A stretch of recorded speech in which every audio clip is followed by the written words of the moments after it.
안녕하세요, 김호준입니다. 최저임금 인상을 통한 내수 진작, 사회 안전망 확충, 성격차 해소, 여성 참여 증진, 포용적 성장. 진보학자나 노조가 아니라 방한한 라가르드 IMF 총재가 어제 기자회견에서 쏟아낸 말들입니다. 부자가 된 선진국들이 자기들 이익을 위해서 잘 살아보겠다고 바둥거리는 개도국을 상대로 신자유주의를 밀어붙이고 다국적 기업의 이익을 대변해서 세계무역기구, 세계은행과 더불어 소위 사악한 삼총사 중 하나로 불리는 게 바로 IMF죠. 그런 IMF가 이제는 소득주도 성장을 이야기합니다. 부자들의 모임이라고 불리는 다보스 포럼에서도 소득 불평등이 중심 화두가 된 게 벌써 몇 년 전입니다. 우리나라는 전 세계에서 가장 소득이 불평등하게 분배된 나라 톱5에 들어가죠. 사악하다고까지 표현했던 선진국과 다국적 기업과 세계적 부자들의 욕망조차 이대로는 안 된다고 각성하고 있는 사이에 우리는 4대강을 파고 대출로 부동산을 사라고 부추기며 낙수 효과만 외치고 있었습니다. 어제 헌정사상 초유의 헌재 소장 인준한 부교를 보고 끌어안고 환호하는 정치를 지켜보자면 그런 생각을 하게 됩니다. 우리는 몇 년을 뒤처져 있는 것인가? 이 역사 지체를 해소하는데 얼마나 걸릴 것인가? 갈 길이 멀다. 김원준 생각이었습니다.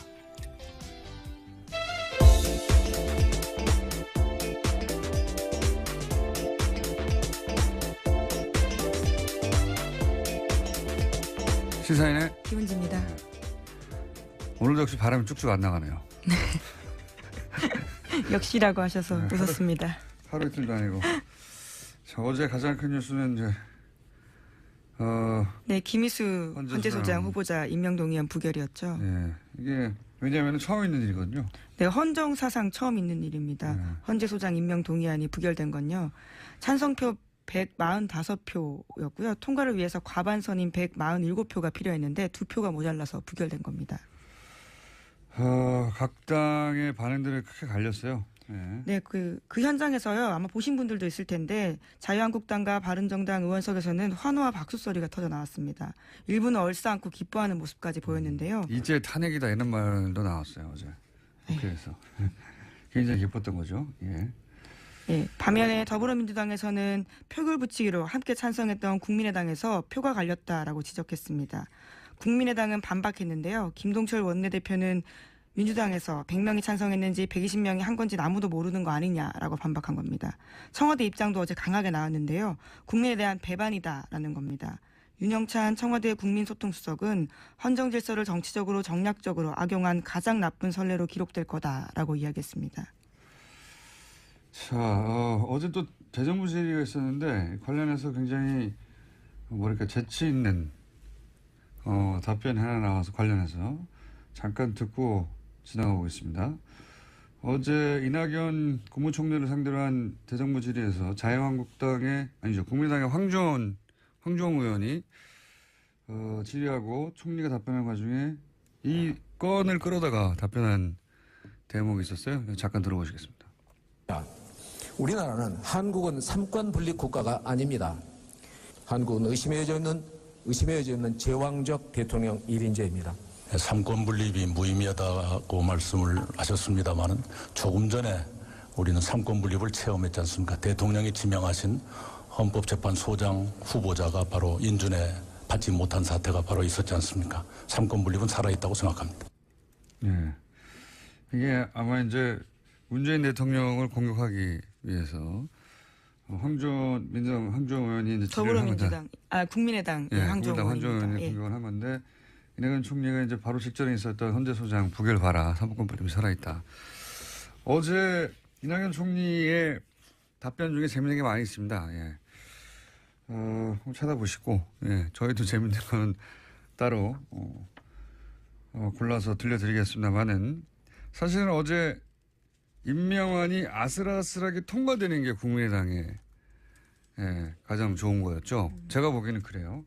어차피 한국당과 바른정당은 당론으로 반대를 정하고 있었고, 예, 그리고 민주당과 정의당은 통과를 주장하고 있었고, 국민의당 같은 경우에는 이 채택을 했거든요. 보고서를 벌써 오래전에 참여해가지고. 네, 이미 청문회가 한참 전에 있었기 때문에요. 그러니까요. 청문 보고서 채택도 이전에 있었습니다. 이게 이제 아슬아슬하게 임명안이 통과되는 게 국민의당이 가장 캐스팅보는 계속 국민의당이 지고 있었는데 좋다고 한 이유는 뭐냐면 그래야 여당이 역시 국민의당을 붙잡지 않으면 안 되는구나 이렇게 매달릴 것이고 국민의당의 이제 대협상력도 더 강화될 것이고 아슬아슬하게 통과돼야 가장 좋은 거죠 제가 보기엔. 근데 이제 부결이 돼버리면 이게 정무적 관점에서 보면 아주 당혹스러운 거죠. 책임론이 당장 불거지기 때문에. 왜냐하면 지난주부터 호남 홀대론을 국민의당에서 내세웠는데 이번에 최초의 호남 출신 헌재 소장이 후보로 나왔지 않습니까? 심지어는 이분이 박지원 전 대표가 헌법재판관 추천한 사람이에요.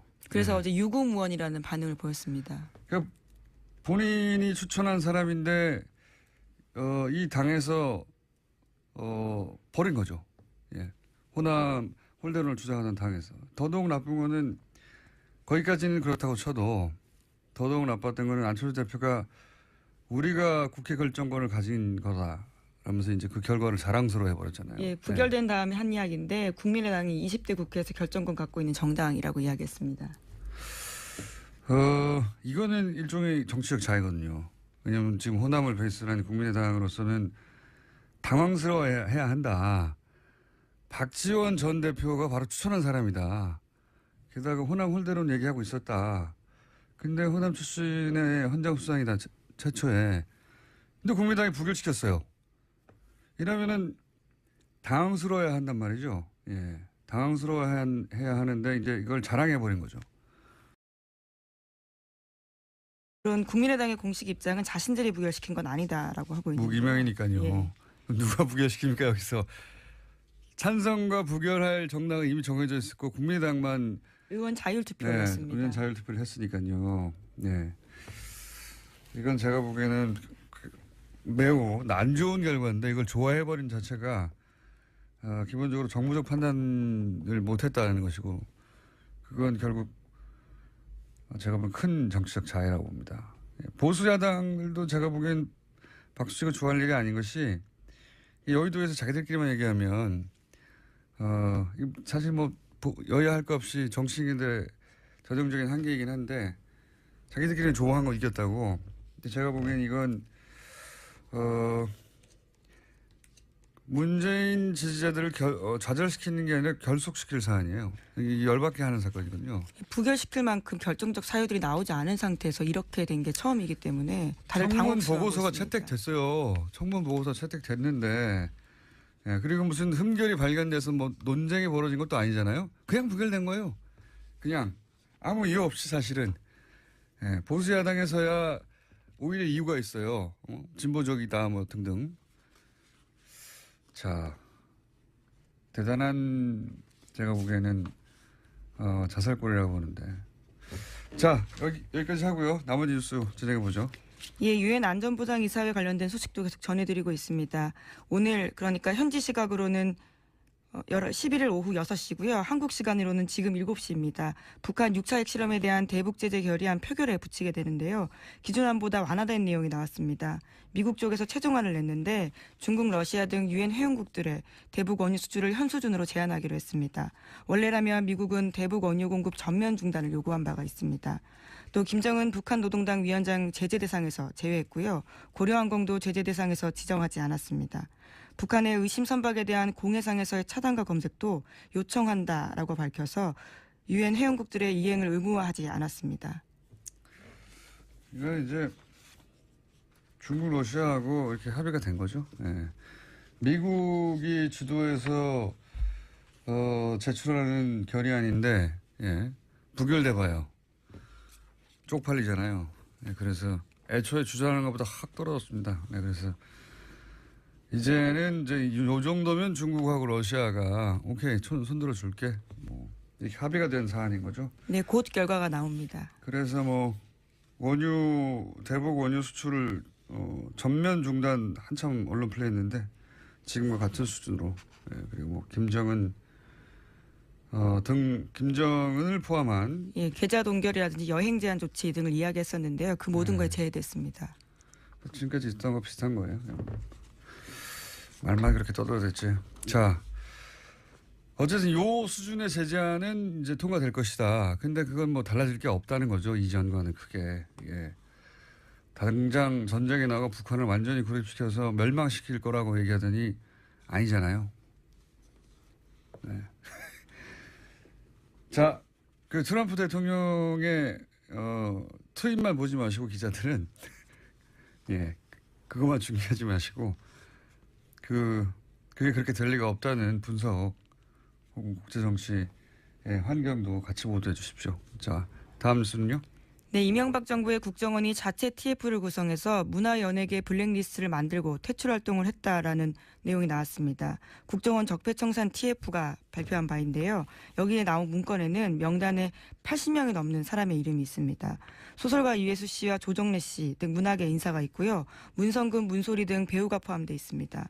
또 영화감독 이창동, 박찬욱, 봉준호도 있고요. 방송인으로는 김미아, 김구라, 김재동, 또 가수 윤도현, 신해철 이런 분들의 이름도 있었습니다. 블랙리스트에 이름이 올라간 이유는 촛불 시위 참여로 젊은 층을 선동했다 등과 같은 이유였는데요. 블랙리스트는 원장의 지시에 따라서 만들어졌고 이것들이 실제로 시행됐던 것까지 있습니다. MBC와 KBS 등에 못 나오게 퇴출을 유도하는가 하면요. 해당 연예인이 속한 기획사에 대해서 세무조사까지 진행했다라고 합니다. 이게 블랙리스트고 어제 저희가 잠깐 화이트리스트 그러면 반대로 정권 차원에서 후원했던 문학계의 어떤 프로젝트들이 있었을 거 아니에요. 네, 그건 누가 했느냐? 역시 국정원이 했다 하는 이야기를 저희가 직접 취재한 김한 기자와 잠시 후에 만나서 얘기 나누겠고, 근데 이 이야기가 최근의 얘기가 아니에요. 이거는 지금 박근혜 정부 시절의 블랙리스트가 아니라 이명박 정부 시절에 국정원이 만들었던 문학의 블랙리스트. 여기서 훨씬 고도화됐거든요. 나중에는 박근혜 시절에는. 그러니까 지금 거의 2008년, 2009년, 2010년 거의 10년 전 얘기하고 있는 겁니다. 지금 나오고 있는 거는. 그때 이미 이제 김미아 씨 TBS에 와 계시죠. 흘러서.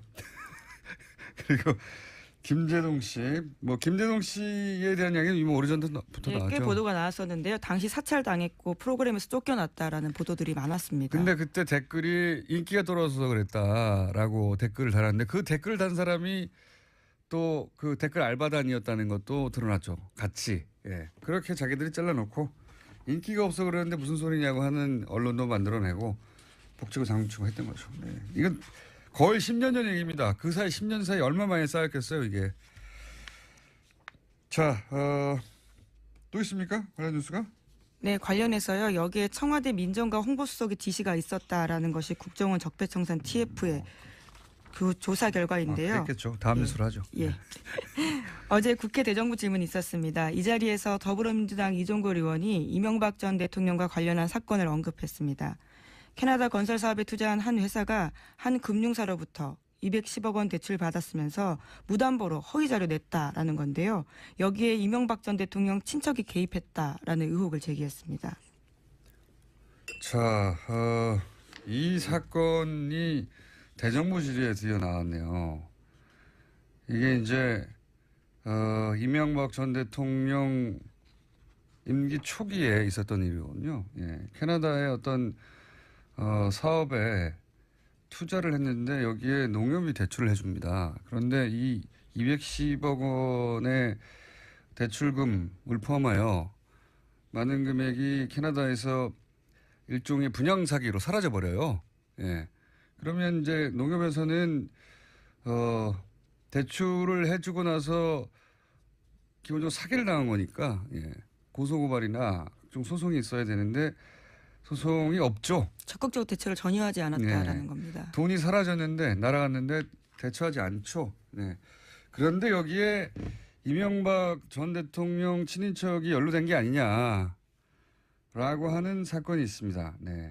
그 사건에 대해서 이제 10년 만에 거의 10년 만에 대정부 질의에 이 사건이 등장을 한 거죠. 예. 네, 그래서 어제 박상기 법무부 장관이 대답을 했는데 이 사건이 지난 정부에서는 단순히 기소 중지되어 있었지만 최근에 다시 수사 지시했다라고 답했습니다. 예, 수사 지시했지만 진행을 안 되고 있었어요. 예, 계속해서. 표창원 의원도 연달아서 관련 질의를 했습니다. 잠깐 들어보시겠습니다. 혹시 저수지 게임이라는 다큐멘터리 영화가 지금 개봉 중이고 상당히 많은 관객들이 보고 있다는 사실 알고 계십니까? 네, 기자가 쓴 것으로 알고 있습니다. 장관께서는 보셨거나 혹시 보실 계획 없으십니까? 아직까지는 보지 못했고 한번 들여다볼까 생각하고 있습니다. 이 사건을 다룬 게 저수지 아니 게임이라는 이 영화 영화인데. 이야기 안 하셨다고 하셨던 걸로 제가 기억이 나는데. 제가 한 게 아니잖아요. 의원이 대정부실에서 했습니다. 네. 이 사건을 다룬 거군요. 예. 이렇게 도와주시나요? 의원님? 자, 약간, 대정부실에서 이 사건이 처음으로 등장했어요. 10년 만에. 처음으로 등장했고, 다행입니다. 저나 주진우 기자는 굉장히 오랫동안 쫓아왔거든요. 이 사건을. 자, 그러한 이야기가 있었습니다. 그리고 관련해서 최근에 이명박 전 대통령에 대한 댓글 공작 이외에도 소위 그 원조 사건에 해당되는 BBK 관련 이야기가 조금씩 등장하고 있습니다. 뉴스공장에서는 몇 주째 하고 있고 다른 언론사에서도 조금씩 나오고 있죠. 예, 오늘 아침 CBS 보도인데요. 2001년 김경준의 LK이뱅크에서 이명박 전 대통령의 개인 계좌로 50억 원이 송금한 기록이 있다는 겁니다. 그런데 2007년에 검찰이 이를 수사할 때 확인하고도 뭉갰다라는 의혹이 있다는 겁니다. 이제 이명박 전 대통령 관련 이 BBK 관련 사건은 너무 많은 이름들이 등장해요. 여기도 이뱅크가 등장하죠 아마? 네, LK이뱅크요. 네, LK이뱅크. LK이뱅크는 뭐란 말인가? 옵셔널 벤처스는 뭐고? 이 회사 이름이 여러 가지 등장하거든요. 그러다 보니까 그리고 돈이 왔다 갔다 합니다. 도대체 뭐가 어떻게 됐다는 건지 따라잡다가 잊어버려요. 사건 도래될 뿐만 아니라. 지금 오늘 이제 오전에 등장한 노콧발 이 뉴스의 핵심은 뭐냐면 간단하게 말하면 BBK 실소유주가 이명박 전 대통령인 것을 입증할 만한 송금 자료가 있었는데 그걸 검찰이 의도적으로 누락시켜서 선거 대선 직전에 모른 척한 거 아니냐. 그게 나왔다면 BBK가 이명박 전 대통령이 실소유주라는 게 사실상 입증되는 거였는데 라고 하는 뉴스가 10년 만에 나온 겁니다. 또. 네. 해설만 붙이자면 복잡하게 이해하실 필요는 없고요. 예. 검찰이 숨긴 거 아니냐. 실제로는 이명박 전 대통령이 BBK 실소유주 아니냐. 예, 그런 알고도 자료가 모른 척했다라는 의혹이 그런 있는 거죠. 입금 자료가 있다는 거죠. 50억에 해당되는. 그런 뉴스입니다. 관련 뉴스가 조금 더 나올 것 같은데 뉴스를 읽어도 무슨 말인지 모르실 땐 뉴스 공장을 들으십시오. 저희가 해설해 드릴 테니까. 아마도 텍스트를 한참 읽어도 이게 어떻게 있다는 것이 잘 헷갈릴 텐데 이 뉴스를 해설해 드리면 그런 얘기입니다. 예. 주인이 이 사람이잖아. 입금된 걸 보니까 라고 하는 자료가 이미 10년 전에 있었는데 검찰이 못 본 척했다는 겁니다. 예. 그걸 10년 만에 다시 밝혀서 이제 끄집어낸 거고요. 노컷 뉴스가. 자, 한 제목 하나 정도? 네. 네, 주식 대박의 진경준 전 검사장 기억을 하실 텐데요. 이번에는 황제 가회 논란에 휩싸였습니다. 자신의 딸의 가회를 네이버에 요구했다라는 건데요. 인턴 확인서도 요구했다라고 합니다. 딸을 네이버 어떻게 했다고요?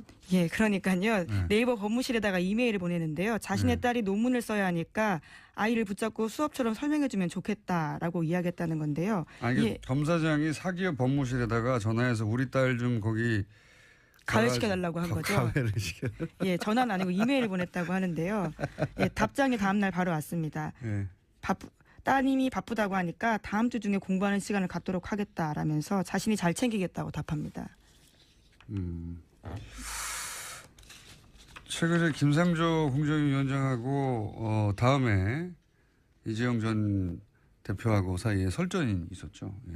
그러면서 이제 좀 일단락되어 가고 있는데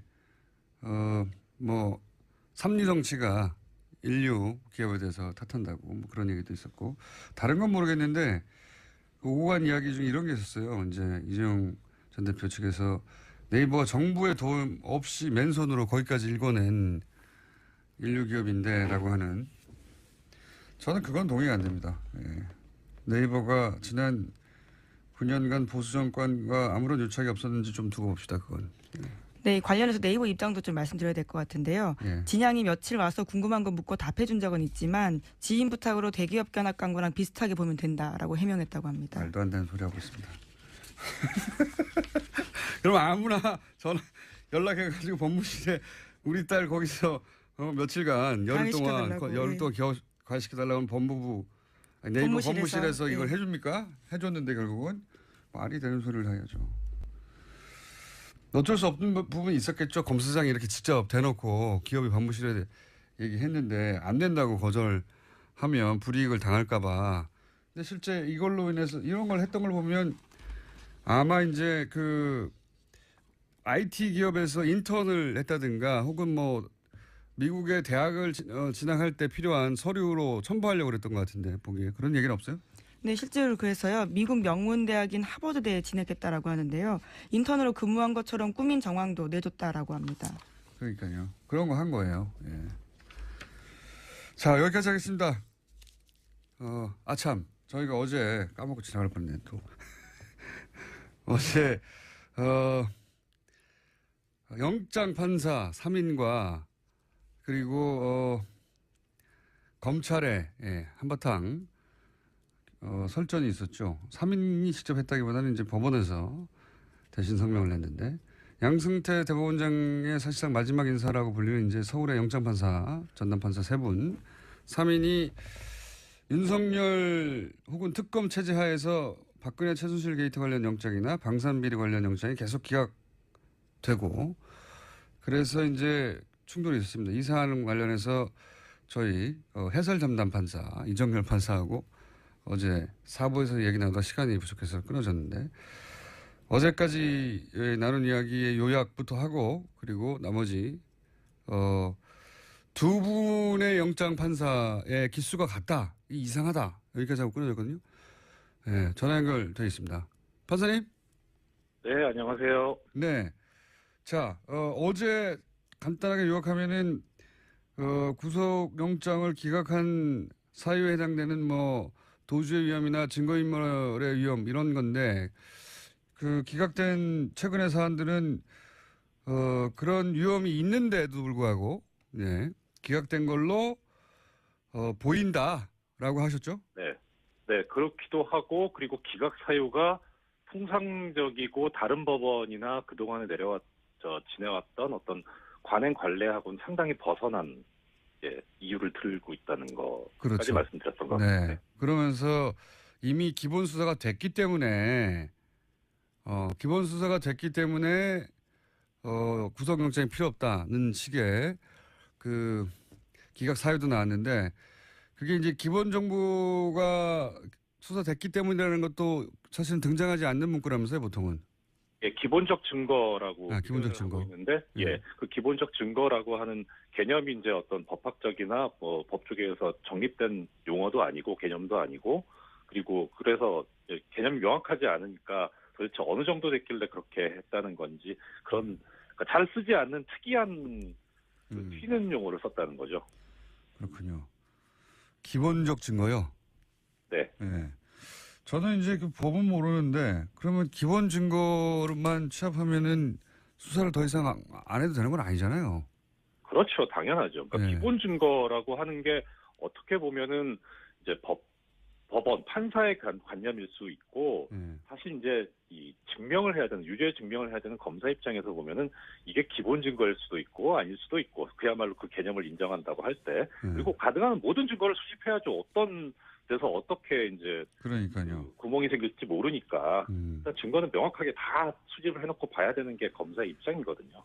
거꾸로 예를 들어서 물론 말씀하신 대로 어디까지가 기본이냐 하는 정의도 안 돼 있지만 네.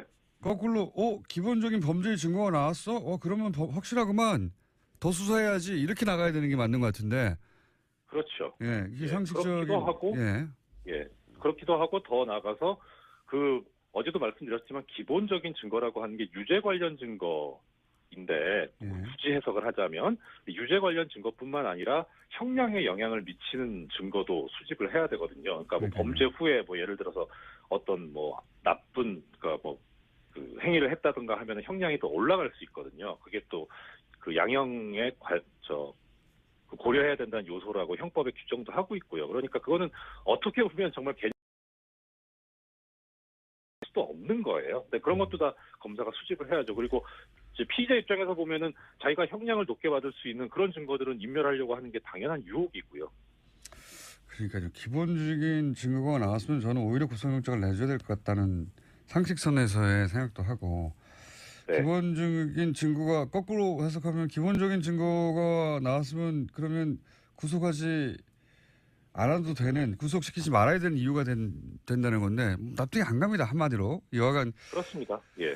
이런 오히려 증거를 인멸해서 증거가 없으면 이제 구속하면 안 되는 거고. 그렇죠. 그런 얘기가 기본 증거조차 없애버렸으면 이제 그럼 구속 사유가 아예 사라지는 거고. 예. 여러 가지 논리적인 모순이 생기는데 근데 이제 어제 이런 얘기 하시다가 마지막 부분에 영장 전담판사 3인 중에 2사람이 동기다. 그 의미를 얘기하시려고 하다가 시간이 부족해서 다시 연결한 건데요. 그게 왜 중요한 대목이죠? 그러니까 뭐 중요하다기보다는 여러 가지 좀 의혹을 불러일으키는 요소 중에 하나인데요. 네. 일단 보통은 이제 여러 가지 그 내부적으로도 다양성을 좀 확보를 하려는 의미에서 연령별로도 그렇고 이제 기수별로도 그렇고 약간 다양성을 주는데 그래서 이제 작년만 해도 이미 말씀드렸던 대로 이제 부장 판사 2사람의 구성이 24기 연수원 24기하고 25기 이렇게 있었는데 그러면 이제 자연스럽게 순서대로 가면 올해는 25기, 26기 이렇게 돼야 되는 게 아니냐. 그게 통상적이다. 예. 그렇죠. 예. 그런데 26기 2사람이 됐거든요. 그래서 뭐 아주 좋게 해석하자면은 뭐 특별히 그 사람들이 영장 그 처리 업무에서 탁월한 능력을 보이니까 그래서 발탁을 했다 이렇게 할 수도 있겠지만 사실 법원 인사는 사실 그렇지는 않아요.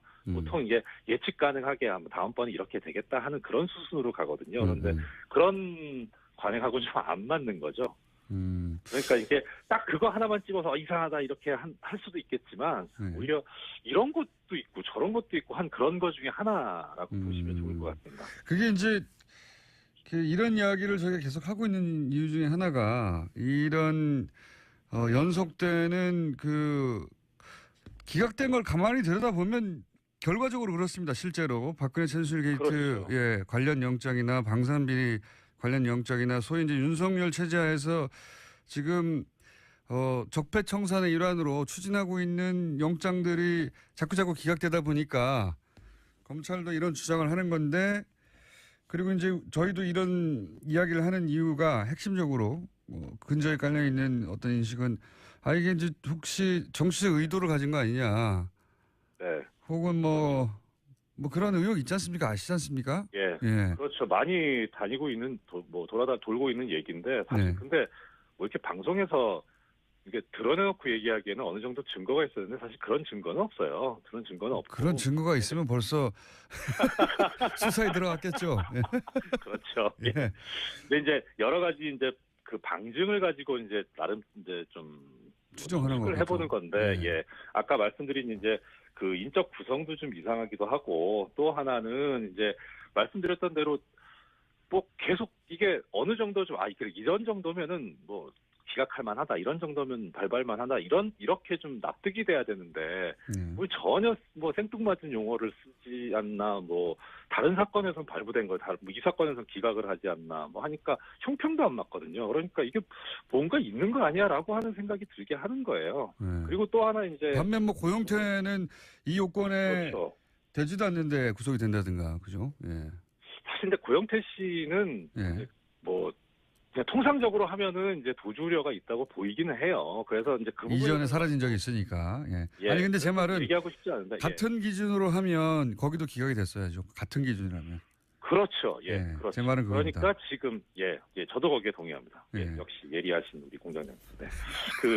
그리고 또 하나는 이제 뭐냐면 참 이게 아까 지적도 해주셨지만 양승태 씨가 지금 이제 마지막 인사잖아요. 임기도 한 달도 안 남았는데. 예. 그러니까 이제 마지막 인사인데 그 당시 인사 그 할 때가 올 2월이었었거든요. 2월 말. 그러니까 인사 초안은 뭐 대충 이제 1월부터 짜지기 시작하는데 그때가 언제쯤이냐면은 일단 검찰 측에서는 인적 구성이 안 바뀌고 있던 상태였고, 네. 그리고 그다음 양승태 씨 입장에서 마지막 인사고, 그리고 박근혜 씨 같은 경우에는 그 당시에 뭐 공장장님도 전에 얘기하신 적이 있었는데, 뭐 청와대에서는 탄핵 기각될 거다 이런. 그렇죠. 예. 예. 마지막 순간까지 탄핵 기각을 믿고 있었고. 그렇죠. 그러니까 그러면 그 당시 상황을 이제 지금 돌아가서 보면은 그쪽 입장에서는 이제 마지막 진짜 그야말로 그 한방을 해야 되는 그런 상황이었던 거죠. 그리고 이제 아무리 뭐 법적으로 보면 사실 그 영장전담 판사를 각급 법원에서 이제 임명을 하는 거는 구체적으로 이 사람을 뭐 어떤 업무를 맡길 건가라고 하는 거는 그 각각 법원장의 권한이거든요. 그러니까 대법원장의 어떤 권한은 아닌데 법적으로는. 근데 이제 이 서울중앙지법은 약간 특성이 있는 게 이 대응하는 검찰청이 옛날에 대검중수부나 뭐 서울중앙지검이어가지고 대형 비리 사건이나 정치인 사건을 많이 해요. 그러니까 그냥은 임명 못하고 검찰 측 의견이 상당히 반영된다는 게 법조계 통설이거든요. 검찰 측 의견이 반영된다는 게 결국은 정권의 의견이 반영된다는 그렇겠죠, 거거든요. 당연히. 예. 그러니까 그 당시 상황하고 놓고 보면 이게 좀 검찰 측에서도 그렇고 정권 측에서도 그렇고 양승태 씨 입장에서도 그렇고 그야말로 자기들의 입맛에 맞고 믿을 만한 사람을 임명하지 않았겠느냐 하는 거죠. 그런 추정과 정황 정도를 얘기할 수 있다.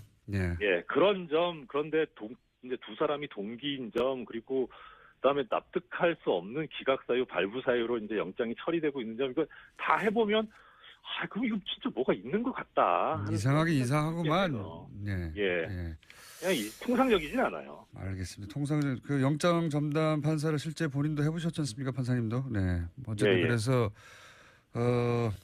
전문가의 눈에는 이상한 점들이 많이 눈에 띈다. 네. 그래서 그런 의혹에 대해서 이상하기도 할 뿐만 아니라 안타까운 게 뭐냐면 정말 그동안 20년 넘게 영장전담제도가 실시되면서 영장전담 판사들이 이 객관적 기준 마련하려고 엄청나게 노력을 했었거든요. 근데 그게 일순간에 무너지니까 참 진짜 안타깝기도 하고 화가 나죠, 보면. 알겠습니다. 오늘 여기까지 듣겠습니다. 감사합니다. 네, 고맙습니다. 네, 이정열 뉴스공장 전담 해설 판사였고요. 자, 아직도 앉아 있었어요? 네. 인사드리겠습니다. 시사인 김은지였습니다. 감사합니다. 네, 방금 들으신 건 어제 있었던 대정부 질의에서 더불어민주당 노웅래 의원이 한 이야기인데 문학의 블랙리스트가 있다 입증됐죠. 확인이 됐습니다. 국정원이 사찰에 주최했고 거꾸로 정권이 밀어주는 화이트리스트 있다 알려져 왔는데 이 역시 국정원이 그 화이트리스트를 작성하고 지원하는 실천 주체였다 하는 보도가 처음으로 나왔습니다. 이 내용을 취재한 한겨레 21의 김한 기자 수에 나와 계십니다. 안녕하십니까? 네, 안녕하세요. 요 관련 사안을 계속 추적 중이시네요? 네, 그렇습니다. 여름이 지났네요. 네. 몇 개월 전에 이 엔터팀이 있는 사무실 네. 예, 추적했고 그 엔터팀이 있는 사무실에 갔더니 태극기 집회를 네. 주최했던 단체들이나 가짜뉴스를 생산했던 그런 단체들 사무실과 같이 있더라. 네, 그게 이제 엔터팀 사무실은 아니었고 강남에 있는 한 주택에 영화 역사상 이 엔터팀이 지원한 지원한 영화사에 영화 역사상 전무후무한 공적 지원을 받아서 오로지 공적 지원 43억만으로 영화를 지금 현재 제작 중인 한 영화사가 사용했던 사무실과 탄핵 반대 태극기 집회를 주도했던 보수단체 그리고 가짜뉴스를 만드는 언론사가 한 건물 지하에 모여 있더라. 다 같이 있더라. 예, 이걸 확인했었죠. 어깨동무하고 같이 있더라. 네. 이런 거거든요. 그걸 처음으로 밝혀냈던 본인이 밝혀낸 건 아니잖아요, 근데. 네, 같이 취재한 기자. 시내 21 기자가 취재했는데, 시내 21 특성상 이런 뭐 탐사보도 쪽이 전문적이지 않다 보니까 한겨레 21로 같이 이렇게 한 거죠. 네, 그렇죠. 상당한 어드바이스를 제가. 네. 그리고 나서 본인이 꿀꺽! 본인의. 계속 같이 나눠하고 있습니다. 본인의 사실상 특정으로 꿀꺽 하신 분인데, 이번에 요 사안도 같이 공조해서 취재가 된 겁니까? 네, 뭐 저희가 20일에 이제 국정원을 전문 취재하는 해온 기자들이 있습니다. 네. 어저께 이제 적폐 TF가 사실관계를 확인했던 그 2013년도 댓글 사건을 처음 보도했던 뭐 정한봉 기자나 그다음에 그 사이버사령부 댓글을 보도했던 하호영 기자랑 같이 요 사안을 국정원 진행을 했습니다. 관련해서 오랫동안 한겨레에서 보도해 왔었죠. 하호영 기자. 갑자기 생각이 나네요. 좀 밖에 앉아 있는데 소파에 들어오지. 왜 들어오라고 오셨는지 모르겠습니다. 네. 들어오라고 했더니 게시판이 더럽혀진다고 안 들어오고 있어요. 자, 이게 이제 한마디로 말하면은 이런 화이트리스트의 지원을 그러니까 화이트리스트에 올라간 영화의 생각이 같고 실제로 지원을 받은 영화도 있고 그 영화 제작사도 있는데 이런 거를 운영하던 주체가 국정원 안에 있었다. 네, 이게 처음 밝혀진 거죠. 네, 굉장히 놀라운데요. 그 국정원 안에 엔터테인먼트 담당이 있었다는 겁니다. 네. 2차장 산하에 정보보안국이 있습니다. 국정원 내 핵심 부서고요. 박근혜 정부 시절에 이 정보보안국장이 우병우 전 민정수석 등에게 직접 보고한 사람으로 지목받은 추명호 씨입니다. 이 추명호 씨 산하에 엔터팀을 두고 이 엔터팀이 영화계 전반에 대한 여기 전반은 뭐 제작, 배급, 기획 이 전반에 대해서 개입해 왔다. 이 사실을 저희가 이제 처음으로 확인을 했습니다. 지금 말씀하신 추국장은 소위 이제 최순실 라인으로 국정원 내에서 특정에 지목된 분인데 그러니까 최순실 라인이 국정원 안에서 영화 투자 배급을 관장하는 부처에 힘을 쥐고 있었다는 거네요. 그러니까 추명호 국장이 정보보안국장이기 때문에 국내 정보 수집을 사실 모든 실무적인 책임자이긴 한데 이 부서 역시 거기에 속해 있었다. 그리고 거기서 이게 이제 국정원 기관 출입들이 보통 한 기관을 출입하거나 아니면 어떤 그 특정한 조직을 이제 하는데 여기는 그렇죠. 엔터팀이라고 해서 엔터는 사실 모든 것이잖아요. 그러니까 네. 그럼 모든 예를 들어서 제작사, 배급사를 다 사찰했겠네요. 네, 저희가 구체적으로 확인한 활동은 세 가지인데요. 일단 영화판이라는 게 메이저 투자 배급사가 4개밖에 존재하지 않습니다. 그래서 이 메이저 투자 배급사들이 어떤 영화를 만드는지를 파악을 하면 한국 영화가 뭐가 지금 제작되고 있는지를 다 파악할 수 있는데 이 메이저 투자 배급사들을 수시로 그러니까 거의 정기적으로 사찰했다. 다녔다는 것이고요. 그래서 회사 앞에 와서 임원에게 전화를 하면 고위 임원에게 전화를 하면 임원이 내려가서 만나는 식이었다. 그 임원들은 국정원 직원인 줄 알고 만나는 거죠? 당연히 그 국정원 직원인 줄 알고 만나는 거죠. 국정원에서 왜 우리 영화 제작 현황에 대해서 관심이 있지? 이렇게. 투자배급사 직원들은 국정원에도 찾아와서 만나자고 하니까 임원이 나가서 어떻게 안 만납니까? 국정원이 만나자는데. 그리고 이제 그 부담이 있는 거잖아요. 지난 정권에서 영화판이 좌편향돼 있다. 그다음에 제일 큰 투자 배급 메이저 배급사가 대기업인데 여기가 이제 좌파다. 이런 얘기를 예를 들면 CJ 같은 곳 공공연히 하는 상황에서 국정원 직원이 찾아오면 굉장히 부담스럽고 그 직원이 찾아서 니네 영화 지금 뭐 만들고 있니? 앞으로 만들 영화 뭐야? 이런 거를 이제 확인을 쫙 묻지 않은 것도 답하게 돼 있어요. 그렇죠. 예. 그런 심리가 되죠. 그런 전후 사정이 없어도 국정원 직원이 와서 내놓으라고 하면 다 내놓습니다, 대부분. 그리고 이게 또 놀라운 게 국내 기업들만 아니라 외국 직배사들도 다녔다는 거예요. 그래서 국내에 들어와 있는 외국 직배사들이 있습니다. 헐리우드 직배사들. 여기를 다니면서 무슨 영화를 만들고 있냐 이런 걸 확인했다는 건데 이게 약간 주목해볼 대목이 있는 게 이명박 정부 이후에 이른바 이제 블랙리스트 좌파 감독으로 찍힌 감독들이 국내 영화 투자에 굉장히 애로를 많이 겪습니다. 그래서 이창동 감독이라든지 그렇죠. 영화 지금 영화 보신 지가 얼마 돼서 이창동 감독 영화가 진짜 오래됐습니다. 돈을 안 주니까요. 네, 그래서 이들이 우회한 방법이 상대적으로 권력의 입기를 덜 타는 외국 직배사를 통해서 이제 투자를 받는 형태. 그렇죠.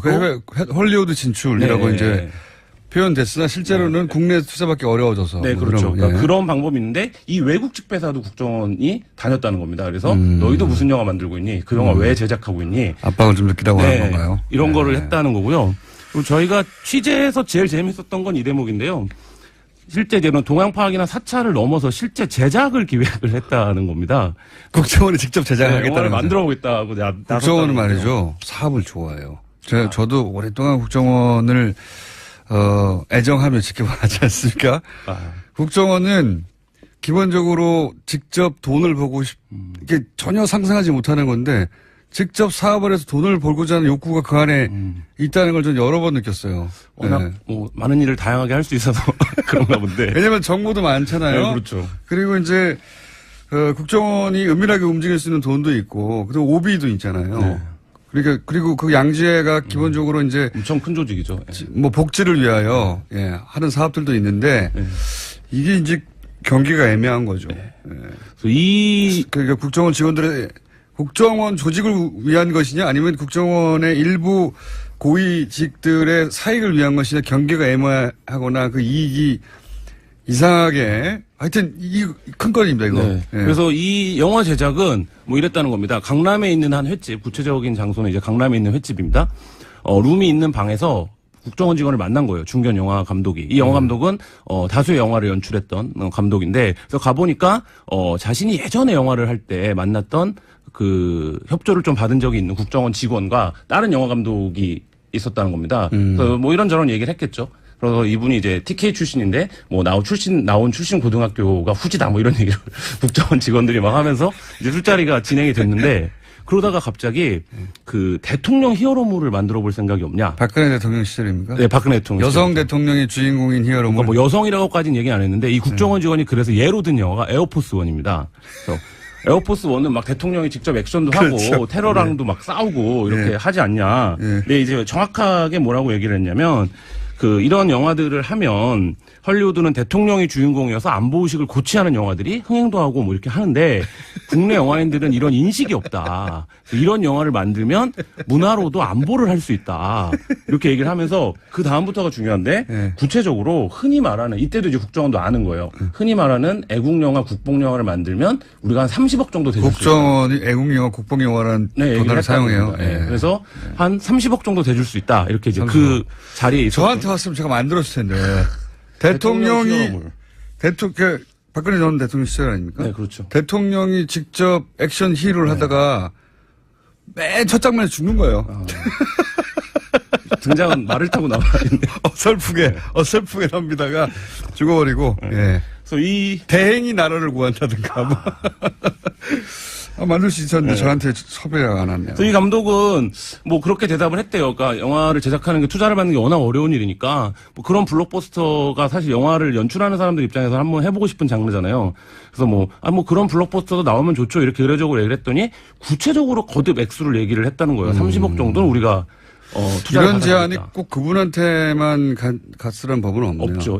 근데 이제 정상적인 상호를 한다면 국정원 돈을 받아가지고 여성 대통령이 주인공인 액션물을 만든다는 상상을 정상적이라면 할 수 없죠. 네, 뭐 저는 할 수 있는데. 근데 여기서 중요한 게 구체적으로 투자 금액을 제안했다는 건데요. 그렇죠. 그러니까 이 30억을 제안을 했는데, 30억이 어떤 의미일까를 저희가 그래서 그 영화 투자를 오래 담당했던 정부기관 담당자나 투자사들에게 물어봤어요. 국정원이 이런 제안을 했다는데 왜 30억 얘기를 한 거 같냐? 그랬다고 했더니, 지금 영화가 만들어지려면 핵심적인 코어 금액이 있어야 됩니다. 이 코어 금액이 전쟁 영화 같은 경우에는 한 6, 70억 정도 예산이 최소 들어간다고 봤을 때, 한 절반 정도를 누가 메인 투자를 해줘야 나머지가 온다? 네, 나머지 금액을 만들 수 있는 거죠. 그래서 한 30억 정도를 만약에 갖고 나머지 투자를 따내는 거는 그렇게 어려운 일이 아니다. 그래서 이 국정원의 제안이, 뭐 어제 댓글들 보니까 뭐 국정원 영화도 모르는 것들이 30억 갖고 무슨 전쟁 영화를 만든다고 이렇게 나오는데, 그게 아니라 이 영화가 실제 메이드 될 수 있는 출발점을 자기네가 마련해 주겠다. 이게 영화를 이제 제작하는 사람들끼리는 그 의미를 알 수 있는 금액이고, 근데 이 30억이 굉장히 공교로운데, 제가 취재했던 영화도 한 대략적으로 규모가 30억이었고, 그 다음에 그 최초의 소위 이런 식의 투자를 받았을 거라고. 최초의 국뽕영화라고 얘기되는 연평해 전도 딱 처음에 모았던 1차 금액이 한 27억 정도였고, 그 다음에 인천 상륙작전도 딱 2기관에서 30억씩 딱딱 넣어주면서 출발할 수 있게 패턴이 됐거든요. 나오네요. 네, 패턴이. 그래서 이 30억이라는 금액이 아직 뭐 구체적으로 이게 어떤 의미인지는 모르지만 굉장히 중요한 금액일 수 있다. 그리고 아마도 제가 보기에는 그게 투자금을 회수할 때 뭐랄까요? 이 정도면 첫 번째 투자 아닙니까? 그렇죠. 가장 높은 비율로 배분금을 가져가겠죠. 분배금을. 이게 뭐 국정원이 직접 투자를 할 생각이었는지, 아니면 자신들이 출입하는 다른 기관을 통해서 투자를 만들어주려고 했던 것인지, 뭐 이런 구체적인 것들이 좀 추적해야겠지만 더 추계하실 거죠. 일단 여기까지 하겠습니다. 김한 기자였습니다. 감사합니다. 네, 감사합니다.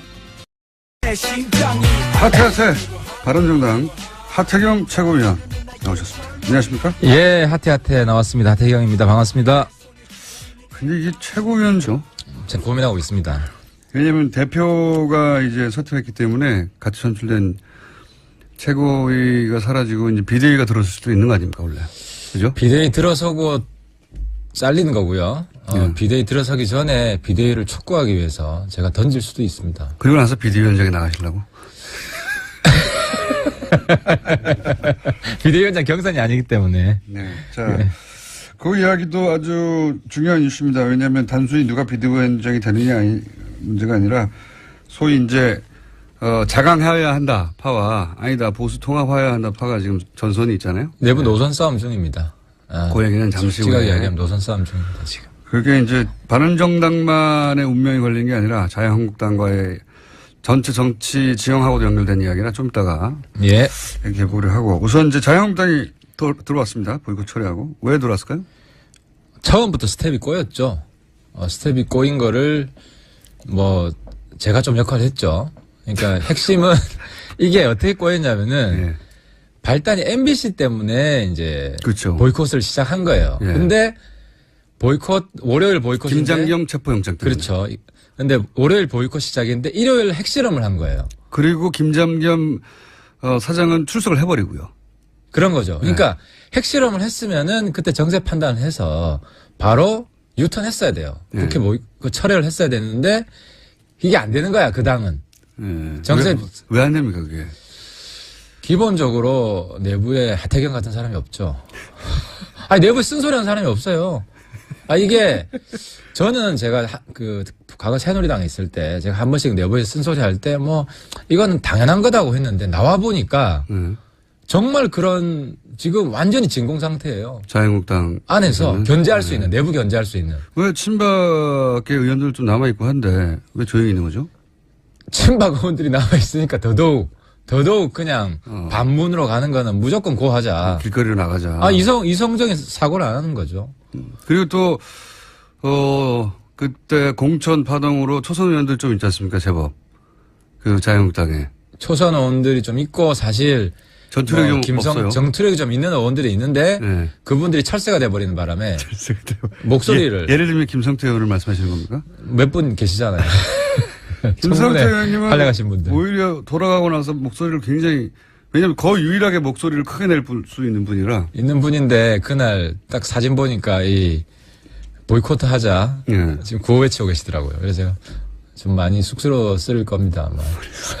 자 어쨌든 돌아가긴 돌아왔는데 이제 뭐 그다지가 아니라 얻는 게 없이 돌아와서 오히려 내부 비판 얘기가 나오다가 김희수 헌법재판소장 인준안이 부결되면서 다시 자유한국당이 분위기가 살았어요.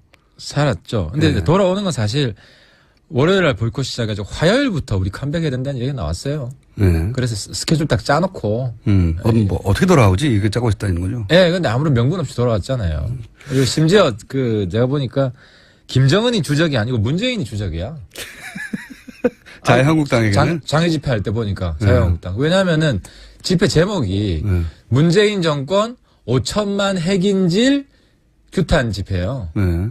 5천만 핵인질을 김정은이 만든 거지 문재인 정권이 만든 게 아니잖아요. 그러니까 이 완전히 저가 그분도 못하고 억지로 그냥 문재인 정권 반대하는 싸움 명분을 억지로 만든 거죠. 자 거기까지는 자유한국당이 사실 크게 장사를 못하다가 어제 김인수 헌법재판소장 인준안이 부결되면서 자유한국당이 이제 기세가 좀 올라갔지 않습니까? 어제 뭐 끌어안고 뭐 그러고 있더라고요. 네. 예. 바른정당은 끌어안기까지는 안 하더라고요. 당론으로 반대하긴 했는데. 그러니까 이 같습니다. 부분에 좀 말씀을 드리면 바른정당이 뭐 100% 문재인 정권을 도와줄 수는 없어요. 우리도 이제 우리 나름대로 소신이 있기 때문에 김희수 반대에 솔직히 제가 앞장섰습니다. 바른정당에. 네. 통진당 해상에 반대했다. 이게 반대했다기보다 팩트를 왜곡을 한 게 결정적인데 법관이 팩트를 왜곡하면 안 된다. 반대할 수도 있죠. 근데 그건 의견이고 팩트는 뭐냐면 통진당이 우리 사회의 실질적 민주주의를 구현한 정당이다. 자기 판결문에 이런 내용이 있어요. 본인의 시각엔 그렇게 보이는 지점이 나오죠. 예. 아니 그러니까 이 부분은 용인하기 어렵다. 그러니까 뭐 그런 실질적 민주주의를 위배했다고 해서 헌법재판소에서 해산된 정당이다. 이게 한 가지가 있었고 다른 한 가지는 이제 우리 정당이 5.18에서 적적이잖아요. 5.18 헌법도 지금 전문에 넣자고 하는데 그러니까 5.18 헌법 전문에 넣자고 하는 정부에서 또 그걸 지지하는 정당에서 5.18 시민군에게 사형 선고를 내린 분을 헌법재판소장으로 하는 거는 상징적으로 맞지 않다. 뭐 이해는 알겠습니다. 네. 그래서 이제 호남 분들한테 좀 양해를 저희들이 구하고 있는 겁니다. 바른정당은 사실 이 사안에서 크게 목소리를 냈다기보다는 당론으로 스탠스를 그 정도로 정했는데 가장 중요한 건 자유한국당이에요. 근데 지금 기분이 나쁘더라고요. 어제 추미애 대표 비판 성명이 나왔는데 한국당과 국민의당이 김희수 헌재 소장 그 문제를 두고 짓밟았다. 네, 바른정당은 여기서 언급도 안 하더라고요. 보이지 않는. 네. 그래서 제가 좀 더 추미애 대표를 더 까야겠구나. 바른정당은 얻은 게 없어요. 근데 거꾸로 국민의당은 그러니까 자유한국당은 기세가 올라간 게 확실하고 바른정당은 눈에 안 띄고 국민의당은 이 결과로 얻은 게 있는 게 아니라 잃은 게 오히려 많습니다. 그건 안 대표가 치명적 실수를 한 거죠. 그건 실수입니다. 확실히. 안 대표가 좀 정치적 훈련을 좀 더 해야 되고 그러니까 이제 호남 특히 분들한테 정확하게 설명을 해야 돼요. 왜 이렇게 됐는지. 근데 이제 설명하기도 애매한 게 자유투표에 맡겼어요. 그러니까 이제 안 대표가 주도한 것도 아니야. 실제로 국회의원들하고 지금 안 대표랑 사이도 별로 안 좋거든요. 그렇게 알고 계십니까? 네, 안 대표 말 듣고 뭐 찍은 것도 아니고 본인들 생각 따라 찍은 거예요. 뭐 그런 분위기가 있었겠죠, 뭔가. 그렇죠. 근데 그렇더라도 어쨌든 안 대표는 호남 분들한테 아니 제가 설명하듯이 5.18 헌법을 만들고자 하는데 5.18 정신에 안 맞다 이분. 이렇게 설명하면 택시 운전사도 많이 보셨고 광주분들이. 근데 어느 정도 반발을 조금 무마시킬 수 있었다고 생각하는데 그걸 좋아해버렸어요. 갑자기 우리가 결정권을 가지고 있다. 우리가 다 안다. 이래버리면. 국민의당에서는 오히려 당혹스러워서 이거 민주당 이탈표라고 우리가 한 게 아니라고 이렇게 약간 비껴가려고 했는데 안철수 대표가 오히려 내가 한 거라고 우리가 한 거라고 치고 그렇죠. 나오는 바람에 네, 그렇죠. 게다가 김희수 헌법재판관 시절에 추천한 분이 박지원 전 대표입니다. 호남에서 추천했고 호남의 대표적인 정치인이 추천했고 게다가 보고서가 채택이 됐었잖아요. 네. 그리고 그때는 통과시킨다고 했었고 청문회 때. 근데 이게 이제 추가적으로 뭔가 더 흠결이 발견된 게 아닌데 여기서 갑자기 당대표가 바뀌었을 뿐인데. 네. 박지원 대표의 정치력도 이번에 확인이 된 거죠. 사실은 박지원 대표 입장에서는 막 변명을 할 게 아니라 주변 의원들을 좀 설득을 해서 통과를 시켜줬어야 됐는데. 그래서 처음엔 당황스러워 하셨던 것 같고 그래서 이제 아마 교각사루라고 하는 사자성어가 박지원 대표의 부결 직후에 SNS에 썼었죠. 교각사루라는 거는 뭐 조그만 잘못을 바로 잡으려다가 소를 죽여버렸다 이런 뜻이잖아요. 네. 그 말도 참 이해가 안 되더라고요. 누가 각이고 누가 뿌리고 누가 소냐. 나중에 보니까 박성진하고 그건 제가 보기에는 만들어낸 것 같아요. 즉흥적으로. 제 생각에는, 당황해서. 네, 제 생각에는 초반에는 왜냐면 본인이 추천했던 그렇죠. 후보자거든요. 그리고 그때까지만 하더라도 통과될 줄 알았거든요. 근데 안 됐어. 당황스러웠죠. 그래서 이거 이제 문재인 정부에다가 국민의당 힘을 보여주려고 하다가 이거 아예 부결시켜서 우리가 죽게 생겼다. 이런 의미가 담긴 거라고 봅니다.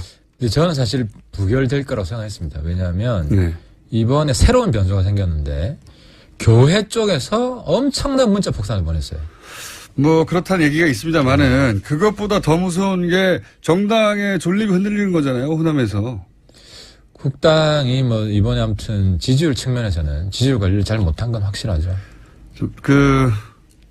의원님 지난번에는 마이크를 귀에 갖다 대시더니 이번에는 턱 밑에 해가지고 삼키시겠어요.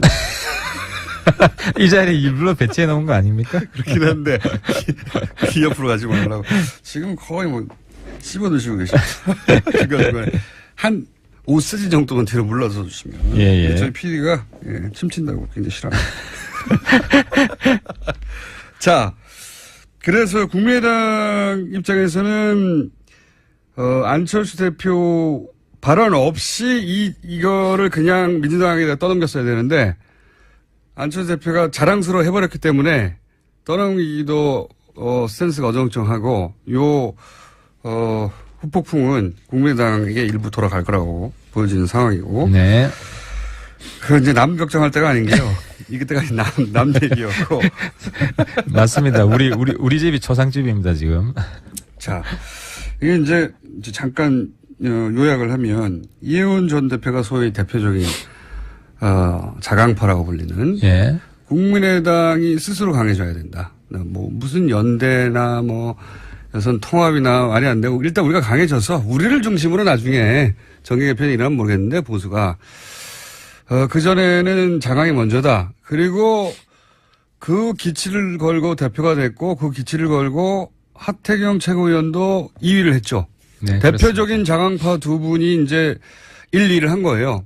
그러니까 그때 전당대회 때 기본적으로 국민의당, 바른정당의 지지자들은 두 분을 선택한 거죠. 그래. 맞습니다. 우리가 먼저 네. 강해져야 돼.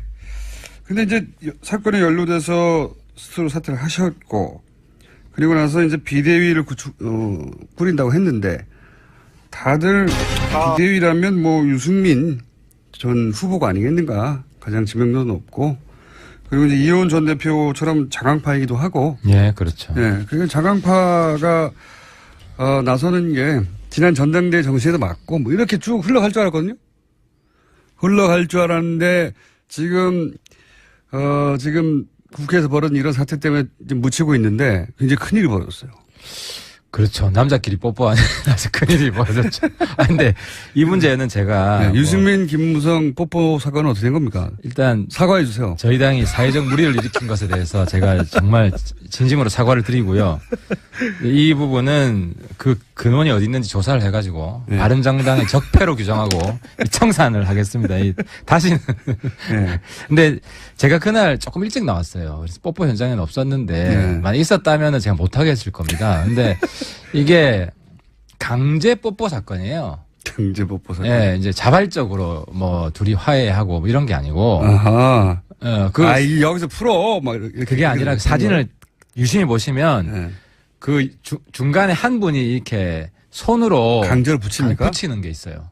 성폭력인데 이건. 그 부분을 못 보셨는데. 아하. 근데 이제 이게 이제 자발적으로 그런 일이 벌어졌으면 그 뒤에 서로 합의를 했겠죠. 근데 두 분 사이에 두 분뿐만 아니라 우리 당 내에 큰 노선 싸움이 있는 겁니다. 자강파와 통합파에. 그러니까 좀 더 쉽게 설명을 하면 한국당과의 합당은 원천적으로 근본적으로 안 된다라는 네. 파가 있는 것이고 그걸 닫아놓으면 안 된다. 열어놔야 된다. 뭐 당장 하자는 이야기가 아니라 네. 닫아놓으면 안 된다는 파가 있는 거예요. 그래서 특히 이제 대표적으로 김무성 대표는 유승민 비대위원장이 되면 그걸 닫아놓는다.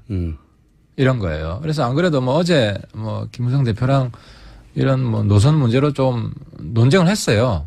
논쟁을 해서 제가 문제 제기를 한 거는 아니 뭐 합당 비전이 뭐 설득력 있는 게 하나도 없지 않냐. 그러니까 좀 긍정적으로 생각해 주려고 그래도. 그러니까 합당 시나리오는 이겁니다. 한국당이 제안하는 거는 박근혜 출당. 네. 그 다음에 친박은 한 명도 출당 못해.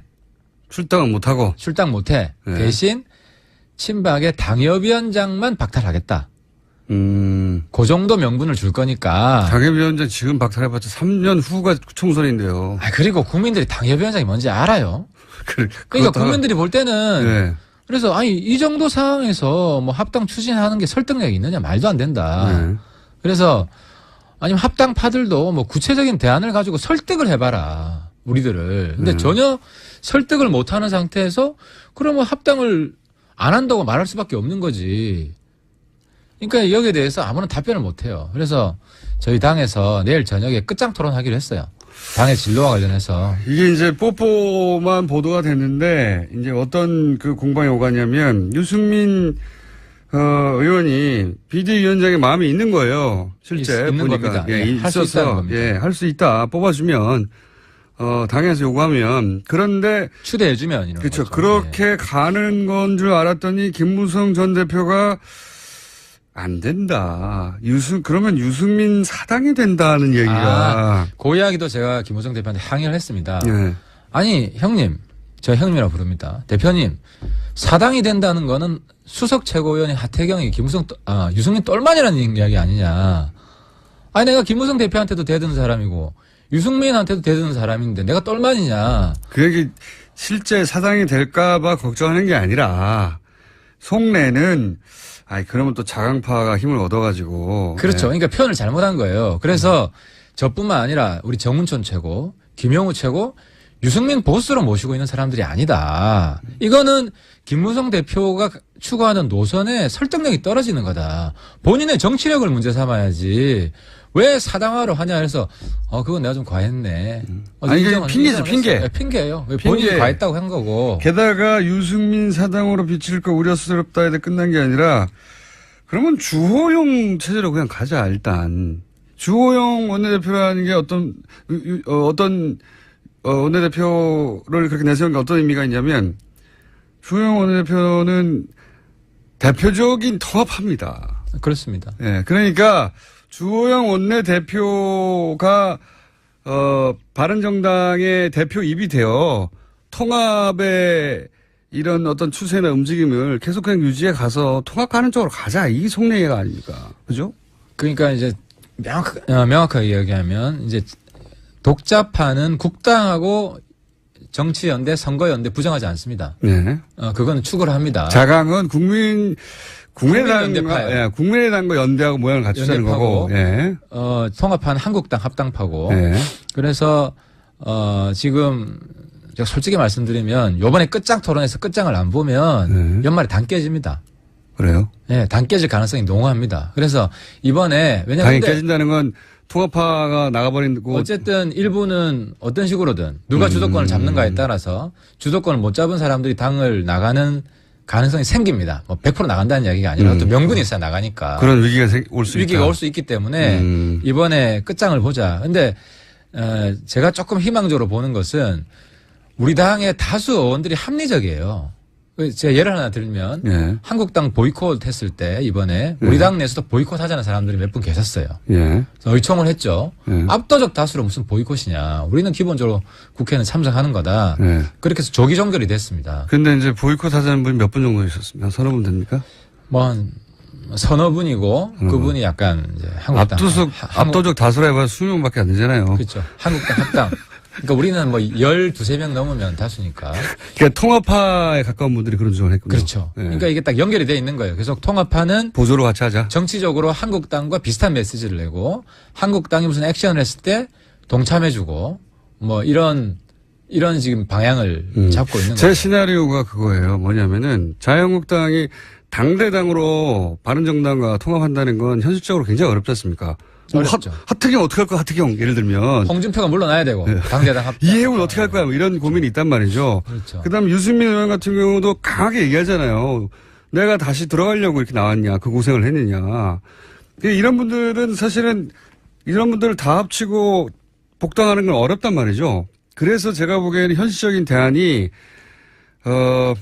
소위 국회 선진화법으로 문재인 정부의 입법 중에 자신들이 원할 때 언제든지 저지할 수 있는 최소한의 선, 그 선을 만드는 게 바른정당에서 12명인가 13명인가 오거나 베스트고, 만약에 못 온다면 바른정당에 있으면서 그 12사람, 13사람 정도는 항상 자유한국당과 물밑으로 교류해서 예를 들어서 이번은 실패했지만, 밖으로 나가자고 할 때 실패했지만, 그 12명, 13명 정도가 다수가 되어가지고, 밖으로 나가자면 밖으로 같이 나가주고, 이런 세를 만드는 것. 이게 이제 선진화법으로 하면 5분의 2거든요. 네. 5분의 2면 지금 120명이죠. 그러니까 121명을 확보해야 됩니다. 네. 그럼 지금 109명이니까 12명을. 그렇죠. 딱 12명이에요. 데려가야 되는데. 저도 더하기 빼기 해봤더니 12명이더라고요. 근데 이제 정치인이 바보가 아니라서 명분 없이 자살골을 잘 못 넣습니다. 그게 제 말은 뭐냐면 같이 통합하는 게 어렵다면 바른정당에 있는데 항상 이 12명 정도는 자유한국당과 스탠스를 보조를 맞추는 거죠. 그런 세를 만드는 작업을 지금 하고 있는 게 아니냐. 그러니까 그게 이번에 저는 그렇게 봅니다. 보이콧을 같이 하려고 했던 것이고. 그렇죠. 실패했는데. 그건 이제 우리 당 다수가 막은 것이고. 그래서 한국당이 공개적으로도 지금 이야기해요. 통합은 없고 흡수밖에 없다. 합당 안 하겠다는 거예요. 그렇죠. 그래서 12명 흡수하겠다는 것인데 이제 문제는 그 싸움인 거죠. 우리 내부의 독자파와 합당파가 노선 싸움을 하는 것이고. 근데 이제 어쨌든 국회의원들은 명분이 중요하기 때문에 명분도 없이 그냥 뭐 주랭란 하듯이 그렇게 가지는 않을 겁니다. 상시 트로이 목마를 12명으로 심자 플랜. 뭐 자기들 최대 목표죠. 그렇죠. 그런데 그 노선 혹은 그 플랜에 김무성 전 대표가 동참한 게 아니냐 하는 이 행보가 보인다는 거죠, 지금. 저의 그림입니다. 아, 이런 그림이 그려지고 있는가 하고. 그러니까 우리 의총에서 분위기 보면 아는데, 네. 의총에서 김무성 대표가 이치에 맞지 않는 이야기를 자꾸 하시면, 네. 뭔가 뭐 약점 잡힌 거 있나라는 의심을 받을 수가 있겠죠. 네. 그래서 네. 내일 끝장 토론 한번 지켜보겠습니다. 그런데 그 끝장 토론의 결론에 따라서는 당이 지금처럼 유지되지 못할 가능성이 있긴 있다. 아니, 유지는 됩니다. 왜냐하면 뭐 어디 갈 명분이 없잖아요. 당장은. 근데 연말에 당이 깨진다는 것은. 연말 되면 선거도 가까워지고. 네.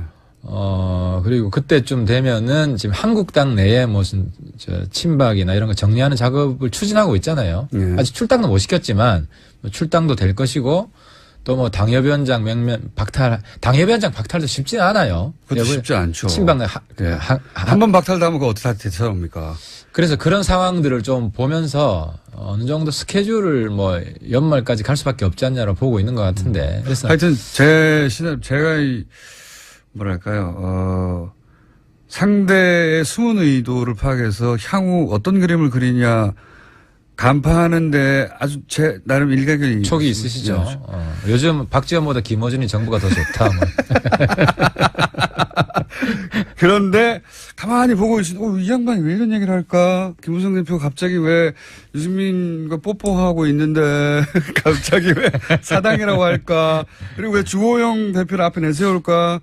이혜원 대표는 왜 날아갔을까? 뭐 이런 생각을 하다 보면 일련의 흐름이 있다. 잘 보이지 않지만 그 일련의 흐름은 자유한국당 단독으로는 자유한국당은 무조건 반대해야 되거든요. 왜 전략을 그렇게 세웠는지 저도 이해가 안 가지만 무조건 반대해야 되는데 무조건 반대하는 데 있어서 항상 국민의당의 협조를 얻거나 바른정당의 협조를 얻어야 되는데 어렵잖아요. 자기들도. 어렵죠. 여당만 어려운 게 아니라 자유한국당도 이 반대하는 게 어려워요. 전면적인 반대가. 근데 이제 국회 선진화법으로 5분의 2, 120 더하기 빼기 그럼 12. 그렇죠. 12를 제일 빼오기 쉬운 데가 바른정당 아니냐. 이 최근의 행보가 이거고 그런 것 같은데. 12. 예, 12. 그러니까 예. 그 싸움이 될 것 같습니다. 싸움이 될 것 같고. 근데 어쨌든 정치는 명분이 실제로 빼가더라도 억지로 출혈을 내면서 국민들 보기에 꼴사납게 빼가면 지지율이 더 떨어질 것이고. 그래서 제 생각에는 빼오는 게 아니라 그 안에 두고 내밀하게 예를 들어 김무성 대표 같은 분이 이렇게 분위기 만들어서 한 12명 정도만 계속 자유한국당과 보조를 맞추면 안 와도 되는 거죠. 근데 이제 전당대회에서 지도부 이번에 비대위원장이 안 되더라도 12월경에는 조기 전당대회를 해야 됩니다. 네. 당헌 당규상. 주호영 대표 임기도 12월에 끝나요. 예. 그래서 조기 전당대회를 하면 독자파가 압도적으로 이길 겁니다. 이번에도 사실 70 몇 프로 이상이 독자파를 그렇죠. 지지해줬고 네. 그러면 최고위를 독자파가 싹쓸이할 가능성이 많습니다. 바른정당을 지지하는 분들은 바른정당이 별도로 존재해야 된다고 믿는 분들이니까요. 지지층이 완전히 달라요. 우리가 그러니까요. 제가 이렇게 큰 소리 칠 수 있는 이유가 한국당과 근본적으로 다른 지지층이 도와주고 있기 때문에 큰 소리 칠 수 있는 것이고 그것 때문에 당이 독자적인 동력이 살아있는 거죠. 12명 혹은 13명이 누군지 잘 보시고 이렇게. 푹푹 찔러보세요. 연락 왔어? 아직 12명까지는 안 되고 그때 보이콧 주장한 분 한 4분 정도였기 때문에. 네. 그거 차곡차곡 쌓아가지고. 근데는 보이콧은 워낙 명분이 없었으니까요. 근데 이제 무기명 투표 같은 거 쉽잖아요. 쓱 들어가기가. 무기명 투표. 근데 이 개개인들이 개성이 강해요. 우리 20명이 친박 등살에 이렇게 싸워가지고 나온 것도 굉장히 개성이 강하기 때문에 이렇게 잘 안 넘어갑니다. 자, 그럼 자강파 잘 살아남길 바라고요. 내년 초에 인터뷰 하는데 한 7명 남아가지고 춥습니다. 이러면서. 우파 정의당, 보수 정의당 돼가지고. 정의당하고 비슷한 수준 그거 두려워해서 안 된다고 봅니다. 몇 명 탈당하는 거 두려워가지고 계속 무원칙하게 타협하고 그러다가 당 골마 터집니다. 그럼 제 주장이 한두 명 탈당하는 거 무서워하지 말고 원칙대로 나가자. 한두 명 탈당하는 거 무서워하지 말고. 네. 마지막 질문인데 저희 PD가 갑자기 이런 거 안 하는데 저희 PD 굉장히 게으르거든요. 근데 최근 어떤 팟캐스트에서 오히려 보수 세력이 문파, 소위 문재인 지지를 해야 한다고 언급했는데 이게 이유가 뭔가요? 제가 궁금했나 봅니다, 아마도. 네. 연문 반추를 주장했죠. 그러니까 안보 문제에 있어서는 문재인과 연대를 하고 추미애를 까야 된다. 그러니까 왜냐하면은 문재인 대통령이 이게 무슨 사자성어인 줄 알았더니 문재인 대통령이 대북 문제에 있어서 보수의 입장을 수용을 했어요. 네. 그래서 대화 이제 언급 안 하겠다. 네. 제재 이야기하고 푸틴 앞에 가서 원유관 폐쇄 이야기를 하고 북한 노동자 수입 금지를 주장하고 이게 뭐 보수 노선을 완전히 수용한 것이고 심지어 뭐 문재인 정부 국방부 장관은 전술핵 배치까지 검토할 수 있다. 저는 실현은 안 될 거라고 봅니다. 군인이니까요. 네, 그런 이야기까지 나오면은 그런데도 계속 문재인 깔끔한 찾으면 안 된다. 이거는 진보로부터 공격받고 있는 건 전향했다고 문재인 정권이. 그러면 보수가 끌어안아야 된다. 안보 문제에 있어서는. 그래서 어제 또 김경수 소위 문재인 복심이라는 분이 대화 절대로 안 되고. 그건 복심 아니에요. 아닌가요? 근데 그렇게 알고 있어요, 국민들이. 그래서 뭐 제재해야 되고 이런 이야기를 또 했고 때문에 이 부분에 있어서는 안보 문제에서는 이제 문재인 정권 까지 말고 전폭적으로 지지를 하자. 오히려. 오히려 그래서 보수가 된다. 문재인 정부를 보수적으로 포섭하자 뭐 이런 전략이네요. 그렇죠. 안보에 있어서는 확실히 문재인 정권이 보수 정권이 되게 하자. 보수 정권이라기보다 진보 보수를 아우르는 초당 정권이 되게 하자는 거죠. 그런 의미에서. 그렇죠. 그래서 용어가 뭐라고요? 연문 반추. 반추. 말도 안 되는 사자성어 하나 탄생했습니다. 저희 PD가 궁금했나 봅니다. 이게 무슨 뜻인가 하고. 자, 큰 의미 없었고요. 오늘 여기까지 하겠고, 12명 누군지 잘 보십시오. 13명, 11명, 그 정도. 저는 그런 작업을 안 하면 저는 자유한국당 아니라고 봅니다. 자유한국당 어떻게 살아남았습니까, 이때까지? 작업 능력이 많이 떨어져 있어가지고. 요즘 그래요? 제가 1대 100으로 싸울 때 제대로 대응합니까? 전혀 못하잖아요. 아니, 직접 싸우지 못해도 작업 능력이 많이 살아있지 않겠는가. 작업으로 살아왔는데. 홍준표 대표가 조직적인 분이 아니에요. 그렇긴 합니다만. 독고다이를 해가지고. 체계적으로 공작을 할지 좀 솔직히 의문이 되지만 그래도 경계하겠습니다. 여기까지 하겠습니다. 바른정당 하태경 얼마 있으면 안일 최고위원이었습니다. 감사합니다. 예, 감사합니다. 하면서 이제 그 결과를 자랑스러워 해버렸잖아요. 예, 부결된 다음에 한 이야기인데 국민의당이 20대 국회에서 결정권 갖고 있는 정당이라고 이야기했습니다. 이거는 일종의 정치적 자해거든요. 왜냐하면 지금 호남을 베이스로 한 국민의당으로서는 당황스러워해야 한다. 박지원 전 대표가 바로 추천한 사람이다. 게다가 호남 홀대론 얘기하고 있었다. 근데 호남 출신의 헌장수상이다. 최초에. 근데 국민당이 부결시켰어요. 이러면은 당황스러워야 한단 말이죠. 예. 당황스러워해야 하는데 이제 이걸 자랑해버린 거죠. 그런 국민의당의 공식 입장은 자신들이 부결시킨 건 아니다라고 하고 있는 무기명이니까요. 예. 누가 부결시킵니까 여기서. 찬성과 부결할 정당은 이미 정해져 있었고 국민의당만 의원 자율투표를 했습니다. 의원 자율투표를 했으니까요. 네. 이건 제가 보기에는 매우 안 좋은 결과인데 이걸 좋아해버린 자체가 기본적으로 정무적 판단을 못했다는 것이고 그건 결국 제가 보기엔 큰 정치적 자해라고 봅니다. 보수 야당들도 제가 보기엔 박수치고 좋아할 일이 아닌 것이 여의도에서 자기들끼리만 얘기하면 사실 뭐 여야 할 것 없이 정치인들의 전형적인 한계이긴 한데 자기들끼리는 좋아한 거 이겼다고. 근데 제가 보기엔 이건 문재인 지지자들을 좌절시키는 게 아니라 결속시킬 사안이에요. 열받게 하는 사건이거든요. 부결시킬 만큼 결정적 사유들이 나오지 않은 상태에서 이렇게 된 게 처음이기 때문에 다들 청문 보고서가 채택됐어요. 청문 보고서 채택됐는데 그리고 무슨 흠결이 발견돼서 뭐 논쟁이 벌어진 것도 아니잖아요. 그냥 부결된 거예요. 그냥 아무 이유 없이 사실은. 보수 야당에서야 오히려 이유가 있어요. 진보적이다 뭐 등등. 자, 대단한 제가 보기에는 자살골이라고 보는데. 자, 여기까지 하고요. 나머지 뉴스 진행해 보죠. 예, 유엔 안전보장이사회 관련된 소식도 계속 전해드리고 있습니다. 오늘 그러니까 현지 시각으로는 11일 오후 6시고요. 한국 시간으로는 지금 7시입니다. 북한 6차 핵실험에 대한 대북 제재 결의안 표결에 붙이게 되는데요. 기존안보다 완화된 내용이 나왔습니다. 미국 쪽에서 최종안을 냈는데 중국, 러시아 등 유엔 회원국들의 대북 원유 수주를 현 수준으로 제한하기로 했습니다. 원래라면 미국은 대북 원유 공급 전면 중단을 요구한 바가 있습니다. 또 김정은 북한 노동당 위원장 제재 대상에서 제외했고요. 고려항공도 제재 대상에서 지정하지 않았습니다. 북한의 의심 선박에 대한 공해상에서의 차단과 검색도 요청한다라고 밝혀서 유엔 회원국들의 이행을 의무화하지 않았습니다. 이건 이제 중국, 러시아하고 이렇게 합의가 된 거죠. 예. 미국이 주도해서 제출하는 결의안인데 예. 부결돼 봐요. 쪽팔리잖아요.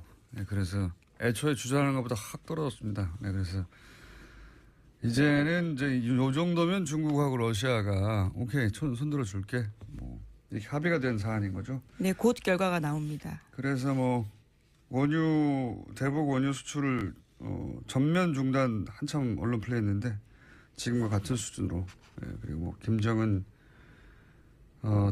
김정은을 포함한 예, 계좌 동결이라든지 여행 제한 조치 등을 이야기했었는데요. 그 모든 거에 제외됐습니다. 지금까지 있던 거 비슷한 거예요. 말만 그렇게 떠들어댔지. 자, 어쨌든 요 수준의 제재안은 이제 통과될 것이다. 근데 그건 뭐 달라질 게 없다는 거죠. 이전과는 크게. 예. 당장 전쟁에 나가 북한을 완전히 고립시켜서 멸망시킬 거라고 얘기하더니 아니잖아요. 네. 자, 그 트럼프 대통령의 트윗만 보지 마시고 기자들은 예, 그것만 중요하지 마시고 그게 그렇게 될 리가 없다는 분석 혹은 국제정치의 환경도 같이 보도해 주십시오. 자, 다음 뉴스는요. 네, 이명박 정부의 국정원이 자체 TF를 구성해서 문화연예계 블랙리스트를 만들고 퇴출 활동을 했다라는 내용이 나왔습니다. 국정원 적폐청산 TF가 발표한 바인데요. 여기에 나온 문건에는 명단에 80명이 넘는 사람의 이름이 있습니다. 소설가 이회수 씨와 조정래 씨 등 문학계 인사가 있고요. 문성근, 문소리 등 배우가 포함되어 있습니다. 또 영화감독 이창동, 박찬욱, 봉준호도 있고요. 방송인으로는 김미아, 김구라, 김재동, 또 가수 윤도현, 신해철 이런 분들의 이름도 있었습니다. 블랙리스트 이름이 올라간 이유는 촛불 시위 참여로 젊은 층을 선동했다 등과 같은 이유였는데요. 블랙리스트는 원장의 지시에 따라서 만들어졌고 이것들이 실제로 시행됐던 것까지 있습니다. MBC와 KBS 등에 못 나오게 퇴출을 유도하는가 하면요. 해당 연예인이 속한 기획사에 대해서 세무조사까지 진행했다라고 합니다. 이게 블랙리스트고 어제 저희가 잠깐 화이트리스트 그러면 반대로 정권 차원에서 후원했던 문학계의 어떤 프로젝트들이 있었을 거 아니에요? 네, 그건 누가 했느냐? 역시 국정원이 했다 하는 이야기를 저희가 직접 취재한 김한 기자와 잠시 후에 만나서 얘기 나누겠고, 근데 이 이야기가 최근의 얘기가 아니에요. 이거는 지금 박근혜 정부 시절의 블랙리스트가 아니라 이명박 정부 시절에 국정원이 만들었던 문학의 블랙리스트. 여기서 훨씬 고도화됐거든요. 나중에는 박근혜 시절에는. 그러니까 지금 거의 2008년, 2009년, 2010년 거의 10년 전 얘기하고 있는 겁니다. 지금은. 지금 나오고 있는 거는. 그때 이미 이제 김미아 씨 TBS에 와 계시죠. 흘러서. 그리고 김재동 씨, 김재동 씨에 대한 이야기는 이미 오래전부터 나왔죠. 꽤 보도가 나왔었는데요. 당시 사찰당했고 프로그램에서 쫓겨났다라는 보도들이 많았습니다. 근데 그때 댓글이 인기가 떨어져서 그랬다라고 댓글을 달았는데 그 댓글을 단 사람이 또 그 댓글 알바단이었다는 것도 드러났죠. 같이. 예. 그렇게 자기들이 잘라놓고 인기가 없어 그러는데 무슨 소리냐고 하는 언론도 만들어내고 복치고 장치고 했던 거죠. 네. 이건 거의 10년 전 얘기입니다. 그 사이 10년 사이 얼마 만에 쌓였겠어요, 이게. 자, 또 있습니까? 관련 뉴스가? 네, 관련해서요. 여기에 청와대 민정과 홍보수석의 지시가 있었다라는 것이 국정원 적폐청산 TF의 그 조사 결과인데요. 그랬겠죠. 다음 뉴스로 하죠. 예. 어제 국회 대정부 질문이 있었습니다. 이 자리에서 더불어민주당 이종걸 의원이 이명박 전 대통령과 관련한 사건을 언급했습니다. 캐나다 건설 사업에 투자한 한 회사가 한 금융사로부터 210억 원 대출 받았으면서 무담보로 허위 자료 냈다라는 건데요. 여기에 이명박 전 대통령 친척이 개입했다라는 의혹을 제기했습니다. 자, 이 사건이 대정부 질의에 드디어 나왔네요. 이게 이제 이명박 전 대통령 임기 초기에 있었던 일이거든요. 예, 캐나다의 어떤 사업에 투자를 했는데 여기에 농협이 대출을 해줍니다. 그런데 이 210억 원의 대출금을 포함하여 많은 금액이 캐나다에서 일종의 분양 사기로 사라져 버려요. 예. 그러면 이제 농협에서는 대출을 해주고 나서 기본적으로 사기를 당한 거니까 예. 고소고발이나 좀 소송이 있어야 되는데 소송이 없죠. 적극적으로 대처를 전혀 하지 않았다라는 겁니다. 돈이 사라졌는데 날아갔는데 대처하지 않죠. 네. 그런데 여기에 이명박 전 대통령 친인척이 연루된 게 아니냐라고 하는 사건이 있습니다. 네. 그 사건에 대해서 이제 10년 만에 거의 10년 만에 대정부 질의에 이 사건이 등장을 한 거죠. 예. 네, 그래서 어제 박상기 법무부 장관이 대답을 했는데 이 사건이 지난 정부에서는 단순히 기소 중지되어 있었지만 최근에 다시 수사 지시했다라고 답했습니다. 예, 수사 지시했지만 진행을 안 되고 있었어요. 예, 계속해서. 표창원 의원도 연달아서 관련 질의를 했습니다. 잠깐 들어보시겠습니다. 혹시 저수지 게임이라는 다큐멘터리 영화가 지금 개봉 중이고 상당히 많은 관객들이 보고 있다는 사실 알고 계십니까? 네, 기자가 쓴 것으로 알고 있습니다. 장관께서는 보셨거나 혹시 보실 계획 없으십니까? 아직까지는 보지 못했고 한번 들여다볼까 생각하고 있습니다. 이 사건을 다룬 게 저수지 게임이라는 이 영화 영화인데. 이야기 안 하신다고 하셨던 걸로 제가 기억이 나는데. 제가 한 게 아니잖아요. 의원이 대정부 질의에서 했습니다. 네. 이 사건을 다룬 거군요. 예. 이렇게 도와주시나요? 의원님? 자, 이러한, 대정부 질의에서 이 사건이 처음으로 등장했어요. 10년 만에. 처음으로 등장했고, 다행입니다. 전화 주진우 기자는 굉장히 오랫동안 쫓아왔거든요. 이 사건을. 자, 그러한 이야기가 있었습니다. 그리고 관련해서 최근에 이명박 전 대통령에 대한 댓글, 공작 이외에도 소위 그 원조 사건에 해당되는 BBK 관련, 이야기가 조금씩 등장하고 있습니다. 뉴스공장에서는 몇 주째 하고 있고, 다른 언론사에서도 조금씩 나오고 있죠. 예, 오늘 아침 CBS 보도인데요. 2001년 김경준의 LK이뱅크에서 이명박 전 대통령의 개인 계좌로 50억 원이 송금한 기록이 있다는 겁니다. 그런데 2007년에 검찰이 이를 수사할 때 확인하고도 뭉갰다라는 의혹이 있다는 겁니다. 이제 이명박 전 대통령 관련 이 BBK 관련 사건은 너무 많은 이름들이 등장해요. 여기도 이뱅크가 등장하죠 아마? 네, LK이뱅크요. 네, LK이뱅크. LK이뱅크는 뭐란 말인가? 옵셔널 벤처스는 뭐고? 이 회사 이름이 여러 가지 등장하거든요. 그러다 보니까 그리고 돈이 왔다 갔다 합니다. 도대체 뭐가 어떻게 됐다는 건지 따라잡다가 잊어버려요. 사건 도래될 뿐만 아니라. 지금 오늘 이제 오전에 등장한 노콧발 이 뉴스의 핵심은 뭐냐면 간단하게 말하면 BBK 실소유주가 이명박 전 대통령인 것을 입증할 만한 송금 자료가 있었는데 그걸 검찰이 의도적으로 누락시켜서 선거 대선 직전에 모른 척한 거 아니냐. 그게 나왔다면 BBK가 이명박 전 대통령이 실소유주라는 게 사실상 입증되는 거였는데 라고 하는 뉴스가 10년 만에 나온 겁니다. 또. 네. 해설만 붙이자면 복잡하게 이해하실 필요는 없고요. 예. 검찰이 숨긴 거 아니냐. 실제로는 이명박 전 대통령이 BBK 실소유주 아니냐. 예, 그런 알고도 자료가. 모른 척했다라는 의혹이 있는 거죠. 입금 자료가 있다는 거죠. 50억에 해당되는. 그런 뉴스입니다. 관련 뉴스가 조금 더 나올 것 같은데 뉴스를 읽어도 무슨 말인지 모르실 땐 뉴스 공장을 들으십시오. 저희가 해설해 드릴 테니까. 아마도 텍스트를 한참 읽어도 이게 어떻게 있다는 것이 잘 헷갈릴 텐데 이 뉴스를 해설해 드리면 그런 얘기입니다. 예. 주인이 이 사람이잖아. 입금된 걸 보니까 라고 하는 자료가 이미 10년 전에 있었는데 검찰이 못 본 척했다는 겁니다. 예. 그걸 10년 만에 다시 밝혀서 이제 끄집어낸 거고요. 노컷 뉴스가. 자, 제목 하나 정도? 네. 네, 주식 대박의 진경준 전 검사장 기억을 하실 텐데요. 이번에는 황제 가회 논란에 휩싸였습니다. 자신의 딸의 가회를 네이버에 요구했다라는 건데요. 인턴 확인서도 요구했다라고 합니다. 딸을 네이버 어떻게 했다고요? 예, 그러니까요. 네이버 법무실에다가 이메일을 보내는데요. 자신의 딸이 논문을 써야 하니까 아이를 붙잡고 수업처럼 설명해주면 좋겠다라고 이야기했다는 건데요. 아니, 검사장이 사기업 법무실에다가 전화해서 우리 딸 좀 거기 가회시켜달라고 한 거죠. 가회를 시켜. 예, 전화는 아니고 이메일을 보냈다고 하는데요. 예, 답장이 다음날 바로 왔습니다. 예. 따님이 바쁘다고 하니까 다음 주 중에 공부하는 시간을 갖도록 하겠다라면서 자신이 잘 챙기겠다고 답합니다. 최근에 김상조 공정위원장하고 다음에 이재용 전 대표하고 사이에 설전이 있었죠. 예. 그러면서 이제 좀 일단락되어 가고 있는데 삼리 정치가 인류 기업에 대해서 탓한다고 뭐 그런 얘기도 있었고 다른 건 모르겠는데. 예.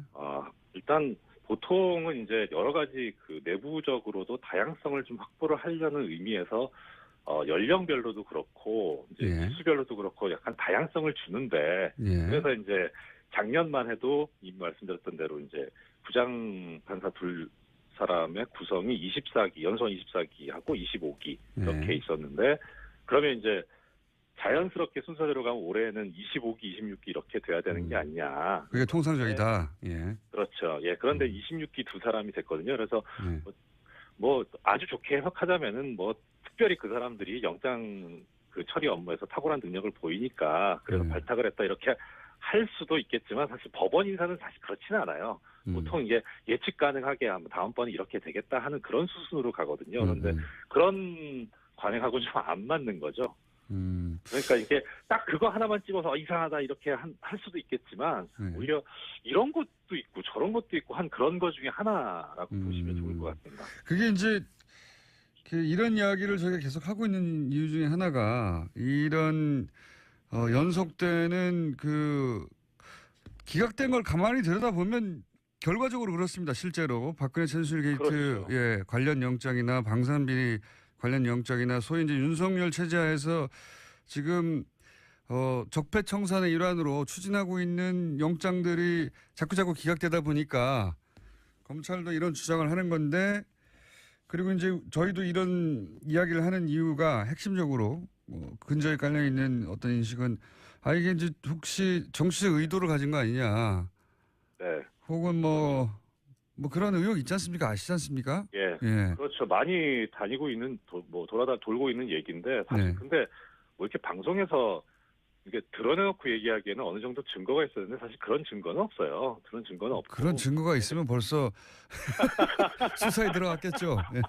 그렇죠. 예. 근데 이제 여러 가지 이제 그 방증을 가지고 이제 나름 이제 좀 추정하는 거 해보는 건데 예. 아까 말씀드린 이제 그 인적 구성도 좀 이상하기도 하고 또 하나는 이제 말씀드렸던 대로 뭐 계속 이게 어느 정도 좀 이런 정도면은 뭐 기각할 만하다 이런 정도면 발발 만하다 이렇게 좀 납득이 돼야 되는데 뭐 전혀 뭐 생뚱맞은 용어를 쓰지 않나 뭐 다른 사건에선 발부된 걸 이 사건에선 기각을 하지 않나 뭐 하니까 형평도 안 맞거든요. 그러니까 이게 뭔가 있는 거 아니야라고 하는 생각이 들게 하는 거예요. 그리고 또 하나 이제 반면 뭐 고영태는 이 요건에 그렇죠. 되지도 않는데 구속이 된다든가 그죠? 예. 사실 근데 고영태 씨는 뭐 그냥 통상적으로 하면은 이제 도주 우려가 있다고 보이기는 해요. 그래서 이제 그 이전에 사라진 적이 있으니까. 아니 근데 제 말은 얘기하고 싶지 않은데 같은 기준으로 하면 거기도 기각이 됐어야죠. 같은 기준이라면. 그렇죠. 그렇죠. 제 말은 그겁니다. 그러니까 지금 저도 거기에 동의합니다. 역시 예리하신 우리 공장장.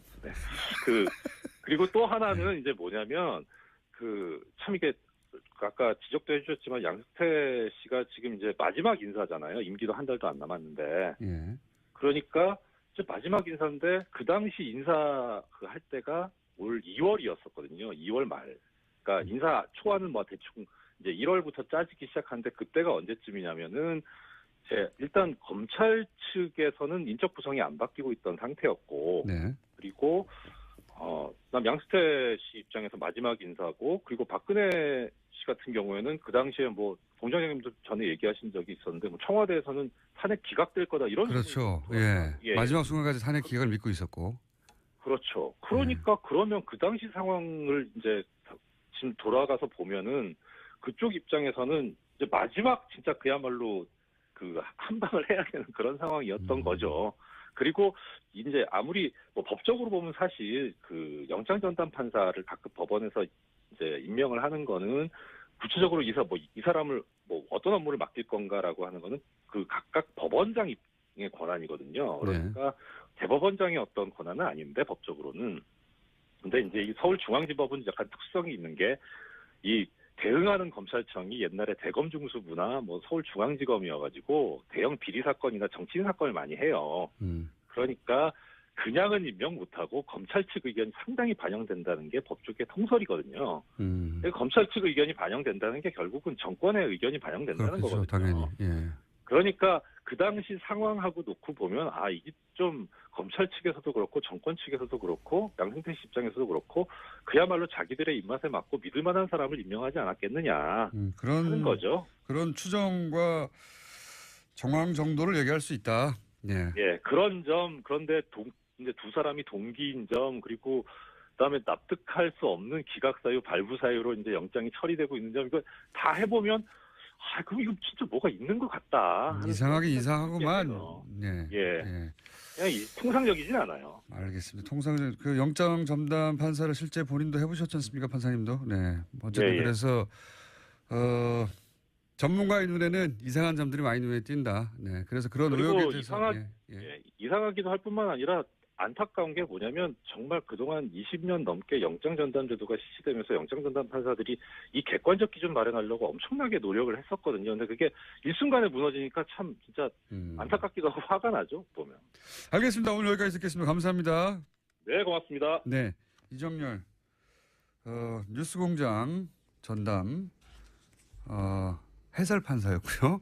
자, 아직도 앉아 있었어요? 네. 인사드리겠습니다. 시사인 김은지였습니다. 감사합니다. 네, 방금 들으신 건 어제 있었던 대정부 질의에서 더불어민주당 노웅래 의원이 한 이야기인데, 문학에 블랙리스트가 있다 입증됐죠. 확인이 됐습니다. 국정원이 사찰에 주최했고, 거꾸로 정권이 밀어주는 화이트리스트 있다 알려져 왔는데, 이 역시 국정원이 그 화이트리스트를 작성하고 지원하는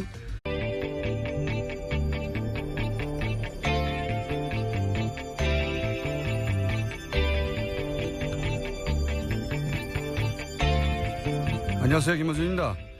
최저임금 인상을 통한 내수 진작, 사회 안전망 확충, 성격차 해소, 여성 참여 증진, 포용적 성장.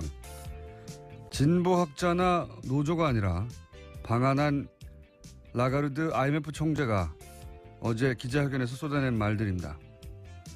부자가 된 선진국들이 자기들 이익을 위해서 잘 살아보겠다고 바둥거리는 개도국을 상대로 신자유주의를 밀어붙이고 다국적 기업의 이익을 대변해서 세계무역기구 세계은행과 더불어 소위 사악한 삼총사 중 하나로 불리는 게 바로 IMF죠.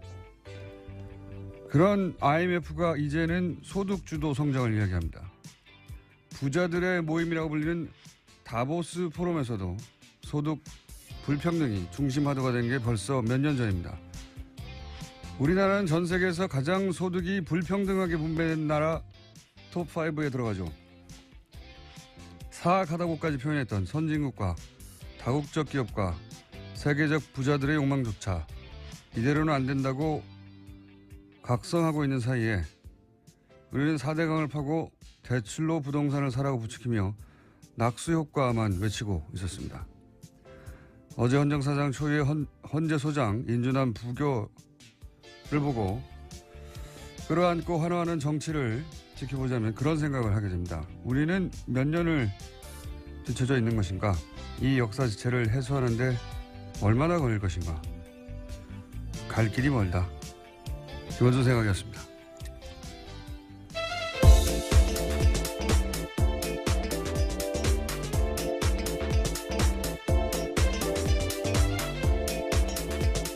시사인의 김은지입니다.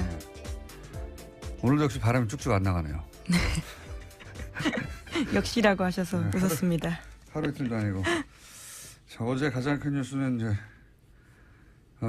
네, 김희수 헌재소장 후보자 임명동의안 부결이었죠. 예, 이게 왜냐하면 처음 있는 일이거든요. 네, 헌정 사상 처음 있는 일입니다. 헌재소장 임명동의안이 부결된 건요. 찬성표 145표였고요. 통과를 위해서 과반선인 147표가 필요했는데 2표가 모자라서 부결된 겁니다. 각 당의 반응들이 크게 갈렸어요. 네, 그 현장에서요. 아마 보신 분들도 있을 텐데 자유한국당과 바른정당 의원석에서는 환호와 박수 소리가 터져 나왔습니다. 일부는 얼싸안고 기뻐하는 모습까지 보였는데요. 이제 탄핵이다 이런 말도 나왔어요 어제 국회에서. 굉장히 기뻤던 거죠. 예. 네, 반면에 더불어민주당에서는 표결 붙이기로 함께 찬성했던 국민의당에서 표가 갈렸다라고 지적했습니다. 국민의당은 반박했는데요. 김동철 원내대표는 민주당에서 100명이 찬성했는지 120명이 한 건지 아무도 모르는 거 아니냐라고 반박한 겁니다. 청와대 입장도 어제 강하게 나왔는데요. 국민에 대한 배반이다라는 겁니다. 윤영찬 청와대 국민소통수석은 헌정 질서를 정치적으로 정략적으로 악용한 가장 나쁜 선례로 기록될 거다라고 이야기했습니다. 자, 어제 또 대정부 질의가 있었는데 관련해서 굉장히 뭐랄까 재치 있는 답변 하나 나와서 관련해서 잠깐 듣고 지나가고 있습니다. 어제 이낙연 국무총리를 상대로 한 대정부 질의에서 국민의당의 황교안 의원이 질의하고 총리가 답변한 와중에 이 건을 끌어다가 답변한 대목이 있었어요. 잠깐 들어보시겠습니다. 우리나라는 한국은 삼권 분립 국가가 아닙니다. 한국은 의심해져 있는 제왕적 대통령 1인제입니다. 삼권 분립이 무의미하다고 말씀을 하셨습니다마는 조금 전에 우리는 삼권 분립을 체험했지 않습니까? 대통령이 지명하신 헌법재판소장 후보자가 바로 인준에 받지 못한 사태가 바로 있었지 않습니까? 삼권 분립은 살아있다고 생각합니다. 네. 이게 아마 이제 문재인 대통령을 공격하기 위해서 황교안 의원이 이제 더불어민주당, 국민의당 황교안 의원이 공격을 한 건데 이낙연 총리가 이제 바로 직전에 있었던 헌재소장 부결 봐라. 삼권 분립이 살아있다. 어제 이낙연 총리의 답변 중에 재밌는 게 많이 있습니다. 예. 한번 찾아보시고, 예. 저희도 재밌는 건 따로, 골라서 들려드리겠습니다만은 사실은 어제 임명안이 아슬아슬하게 통과되는 게 국민의당의 가장 좋은 거였죠. 제가 보기에는 그래요. 어차피 한국당과 바른정당은 당론으로 반대를 정하고 있었고, 예, 그리고 민주당과 정의당은 통과를 주장하고 있었고, 국민의당 같은 경우에는 이 채택을 했거든요. 보고서를 벌써 오래전에 참여해가지고. 네, 이미 청문회가 한참 전에 있었기 때문에요. 그러니까요. 청문보고서 채택도 이전에 있었습니다. 이게 이제 아슬아슬하게 임명안이 통과되는 게 국민의당이 가장 캐스팅보는 국민의당이 지고 있었는데 좋다고 한 이유는 뭐냐면 그래야 여당이 역시 국민의당을 붙잡지 않으면 안 되는구나 이렇게 매달릴 것이고 국민의당의 이제 대협상력도 더 강화될 것이고 아슬아슬하게 통과돼야 가장 좋은 거죠 제가 보기엔. 근데 이제 부결이 돼버리면 이게 정무적 관점에서 보면 아주 당혹스러운 거죠. 책임론이 당장 불거지기 때문에. 왜냐하면 지난주부터 호남 홀대론을 국민의당에서 내세웠는데 이번에 최초의 호남 출신 헌재 소장이 후보로 나왔지 않습니까? 심지어는 이분이 박 전 대표가 헌법재판관 추천한 사람이에요. 그래서 어제 유구무원이라는 반응을 보였습니다. 그러니까 본인이 추천한 사람인데 이 당에서 버린 거죠. 예.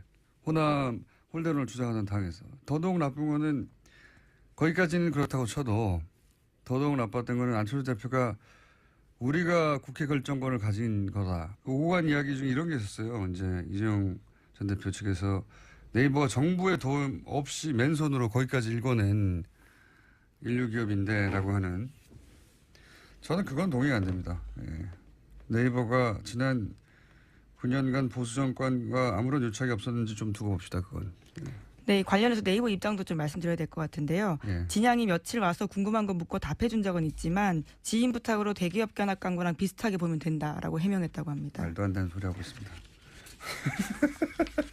그럼 아무나 전화 연락해가지고 법무실에 우리 딸 거기서 며칠간 열흘 동안 가시켜달라고 하면 법무부 네이버 법무실에서 이걸 해줍니까? 해줬는데 결국은 말이 되는 소리를 해야죠. 어쩔 수 없는 부분이 있었겠죠. 검사장이 이렇게 직접 대놓고 기업이 법무실에 얘기했는데 안 된다고 거절하면 불이익을 당할까 봐. 근데 실제 이걸로 인해서 이런 걸 했던 걸 보면 아마 이제 그 IT 기업에서 인턴을 했다든가 혹은 뭐 미국의 대학을 진학할 때 필요한 서류로 첨부하려고 그랬던 것 같은데 보기에 그런 얘기는 없어요? 네, 실제로 그래서요. 미국 명문대학인 하버드대에 진학했다라고 하는데요. 인턴으로 근무한 것처럼 꾸민 정황도 내줬다라고 합니다. 그러니까요. 그런 거 한 거예요. 예. 자, 여기까지 하겠습니다. 참. 저희가 어제 까먹고 지나갈 뻔했네, 또. 어제, 영장 판사 3인과 그리고, 검찰에, 한바탕, 설전이 있었죠. 3인이 직접 했다기보다는 이제 법원에서 대신 성명을 했는데, 양승태 대법원장의 사실상 마지막 인사라고 불리는 이제 서울의 영장판사, 전담판사 3분, 3인이 윤석열 혹은 특검 체제 하에서 박근혜 최순실 게이트 관련 영장이나 방산비리 관련 영장이 계속 기각되고, 그래서 이제 충돌이 있었습니다. 이 사안 관련해서 저희 해설 담당 판사 이정열 판사하고 어제 사부에서 얘기 나누다 시간이 부족해서 끊어졌는데 어제까지 나눈 이야기의 요약부터 하고 그리고 나머지 두 분의 영장 판사의 기수가 같다. 이상하다. 여기까지 하고 끊어졌거든요. 네, 전화 연결되어 있습니다. 판사님? 네, 안녕하세요. 네. 자, 어제 간단하게 요약하면은 구속영장을 기각한 사유에 해당되는 뭐 도주의 위험이나 증거인멸의 위험 이런 건데 그 기각된 최근의 사안들은 그런 위험이 있는데도 불구하고 네, 기각된 걸로 보인다라고 하셨죠? 네, 네 그렇기도 하고 그리고 기각 사유가 통상적이고 다른 법원이나 그동안에 지내왔던 어떤 관행 관례하고는 상당히 벗어난 이유를 들고 있다는 거까지 그렇죠. 말씀드렸던 것 네. 같습니다. 네. 그러면서 이미 기본 수사가 됐기 때문에 구속영장이 필요 없다는 식의 그 기각 사유도 나왔는데 그게 이제 기본 정보가 수사됐기 때문이라는 것도 사실은 등장하지 않는 문구라면서요, 보통은. 예, 기본적 증거라고 기본적 증거 있는데, 그 기본적 증거라고 하는 개념이 이제 어떤 법학적이나 뭐 법조계에서 정립된 용어도 아니고 개념도 아니고 그리고 그래서 개념이 명확하지 않으니까 도대체 어느 정도 됐길래 그렇게 했다는 건지 그런 그러니까 잘 쓰지 않는 특이한 튀는 용어를 썼다는 거죠. 그렇군요. 기본적 증거요? 네. 네. 저는 이제 그 법은 모르는데 그러면 기본 증거로만 취합하면은 수사를 더 이상 안 해도 되는 건 아니잖아요. 그렇죠. 당연하죠. 그러니까 네. 기본 증거라고 하는 게 어떻게 보면은 이제 법원, 판사의 관념일 수 있고 사실 이제 이 증명을 해야 되는 유죄 증명을 해야 되는 검사 입장에서 보면은 이게 기본 증거일 수도 있고 아닐 수도 있고 그야말로 그 개념을 인정한다고 할 때 그리고 가능한 모든 증거를 수집해야죠. 어떤 데서 어떻게 이제 그러니까요. 구멍이 생길지 모르니까 일단 증거는 명확하게 다 수집을 해놓고 봐야 되는 게 검사의 입장이거든요. 거꾸로 예를 들어서 물론 말씀하신 대로 어디까지가 기본이냐 하는 정의도 안 돼 있지만 네. 거꾸로 기본적인 범죄의 증거가 나왔어? 그러면 확실하구만. 더 수사해야지. 이렇게 나가야 되는 게 맞는 것 같은데. 그렇죠. 예, 이게 상식적인. 그렇기도 하고, 그렇기도 하고 더 나가서 어제도 말씀드렸지만 기본적인 증거라고 하는 게 유죄 관련 증거인데 굳이 해석을 하자면 유죄 관련 증거뿐만 아니라 형량에 영향을 미치는 증거도 수집을 해야 되거든요. 그러니까 뭐 범죄 후에 뭐 예를 들어서 어떤 뭐 나쁜 그 행위를 했다든가 하면 형량이 더 올라갈 수 있거든요. 그게 또 그 양형의 그 고려해야 된다는 요소라고 형법에 규정도 하고 있고요. 그러니까 그거는 어떻게 보면 정말 개념 수도 없는 거예요. 근데 그런 것도 다 검사가 수집을 해야죠. 그리고 이제 피의자 입장에서 보면은 자기가 형량을 높게 받을 수 있는 그런 증거들은 인멸하려고 하는 게 당연한 유혹이고요. 그러니까 기본적인 증거가 나왔으면 저는 오히려 구속영장을 내줘야 될 것 같다는 상식선에서의 생각도 하고 네. 기본적인 증거가 거꾸로 해석하면 기본적인 증거가 나왔으면 그러면 구속하지 않아도 되는 구속시키지 말아야 되는 이유가 된다는 건데 납득이 안 갑니다. 한마디로 여하간 그렇습니다. 예. 이런 오히려 증거를 인멸해서 증거가 없으면 이제 구속하면 안 되는 거고. 그렇죠. 그런 얘기가 기본 되고. 증거조차 없애버렸으면 이제 그럼 구속 사유가 아예 사라지는 거고.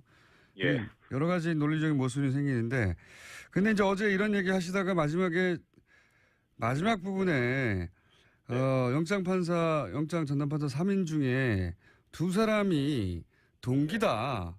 그 의미를 얘기하시려고 하다가 시간이 부족해서 다시 연결한 건데요. 그게 왜 중요한 대목이죠? 그러니까 뭐 중요하다기보다는 여러 가지 좀 의혹을 불러일으키는 요소 중에 하나인데요.